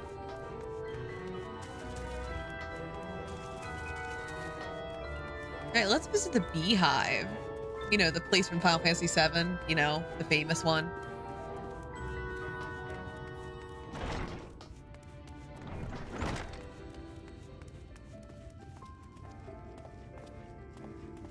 Oh! Oh my. Oh! Oh! Oh, they have that here. Welcome to the beehive, my little drone. Seeking the sting of excitement to lighten up your day at a strip club? I can tell at a glance when folk are new to our happy colony. It's the nervous fluttering you see. Always gives them away. Why don't we play some cards to set you at ease, eh? A quick game of high or low. It's simply a matter of guessing who has the bigger hand. If you win, I'll grant you a single favor. Within reason, of course. Interested? Okay, let's play. I forgot this was the thing. 3 cards for you, 3 cards for me. You flip over one of yours, I'll flip over 2 of mine. Oh, the fucking Final Fantasy VIII song. So what's your call? Will your title be higher or lower than mine? Low. You're going with low then? Right, let's see what we got. My cards add up to 17, and you have a total of 14. I win!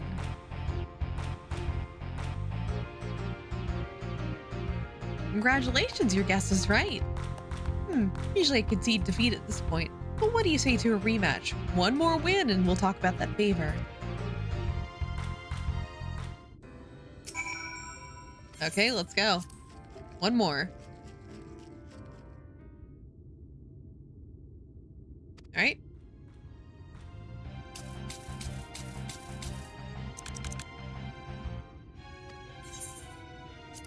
Hi.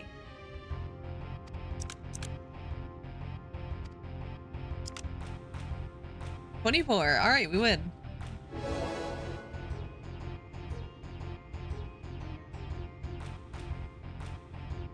Well, would you look at that? I think you've got a knack for this, newcomer. Congratulations. Victory is yours as the prize I promised. Come whisper in my ear then. Don't be shy. Tell old Tista what she could do for you. That's all?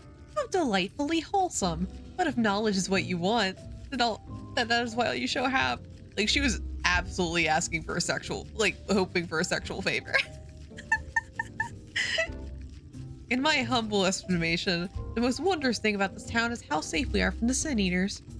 They say Lord Valthree was born with the power to command them, which means no Yulmoran need ever raise a weapon in defense of the city. Was that the kind of thing you wish to know? If your itch still needs scratching, you might get a few words out of Athlarn over there. There's not that Mary Sot likes more than the sound of his own voice.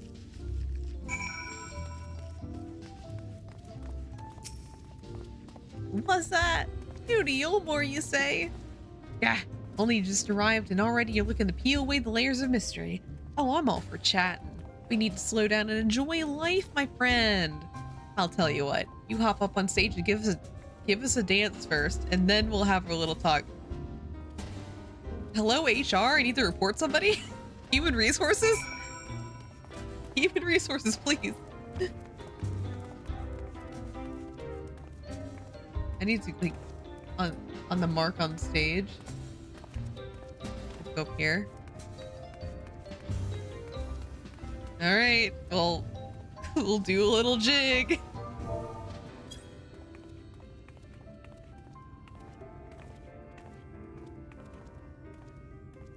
By the stripper pole. That's the way. Dance like there's no tomorrow. G8. Now that was a show. You're welcome to clamber up on stage anytime you like. So what was it you wanted to ask me? Ah, yeah, something about our fair city. Well, I can tell you it wasn't always so peaceful as it is today.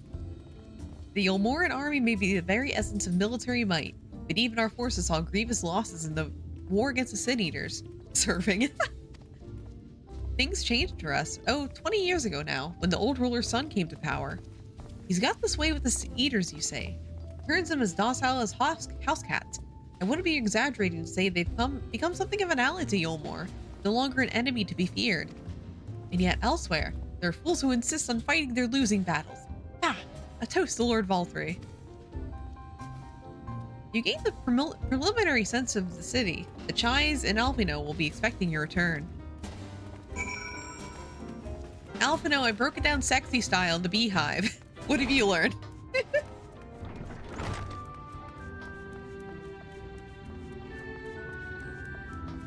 Or what?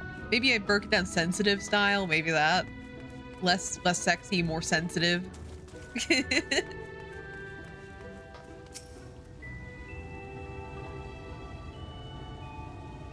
Oh, you've returned from your jaunt around the city so soon? You needn't have hurried back. Young Alphino has yet to brush up the canvas. One cannot rush good art, I'm told. Or good artists, apparently. Ah, finally.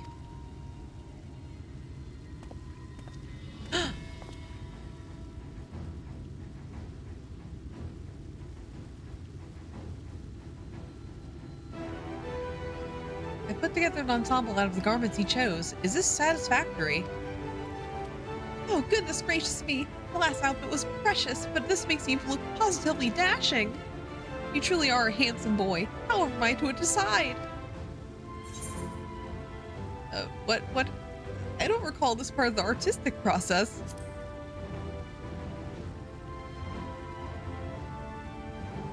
Exactly. The lad is an artist here, not a dress-up doll. It's about time we set him to work for the reason we called him here. Must we? I do love a good painting, but I thought since we were enjoying ourselves so thoroughly... Well, I'd not. That is to say, as long as you... just make sure you give the lab time to prepare. We know who will be excited if he's not ready to paint at a moment's notice. Whatever you say, darling. So, shall we pick out some jewelry next? Julia's so cute.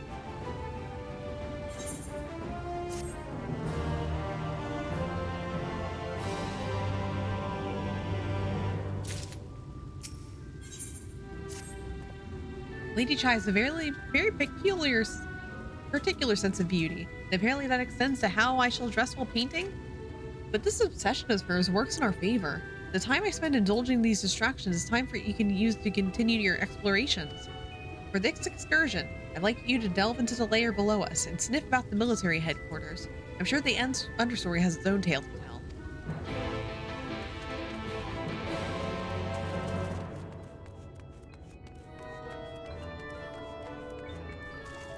Actually, I think I'm gonna call it today.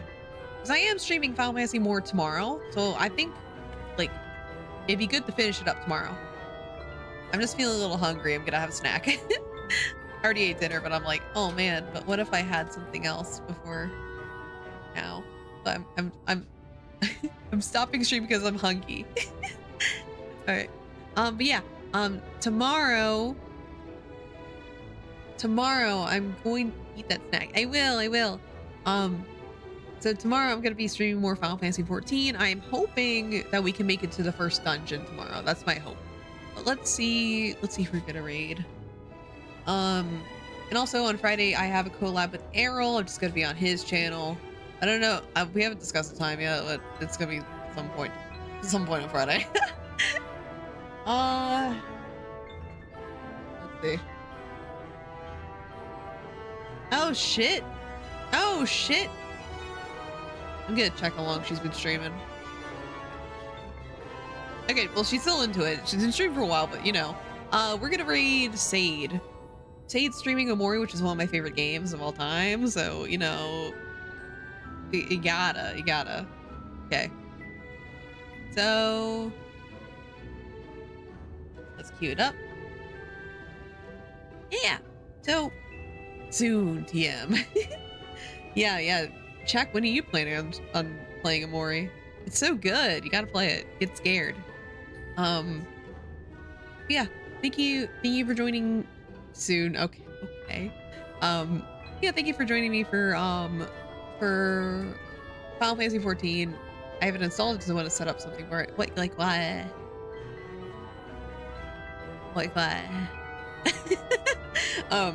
Anyway, you don't have to tell me. I will be going. Anyway, bye. See you tomorrow. The VTuber thing. What? Oh yeah, the VTuber thing. That's a thing that happens. Yeah. Anyway, see you tomorrow for Final Fantasy. Bye!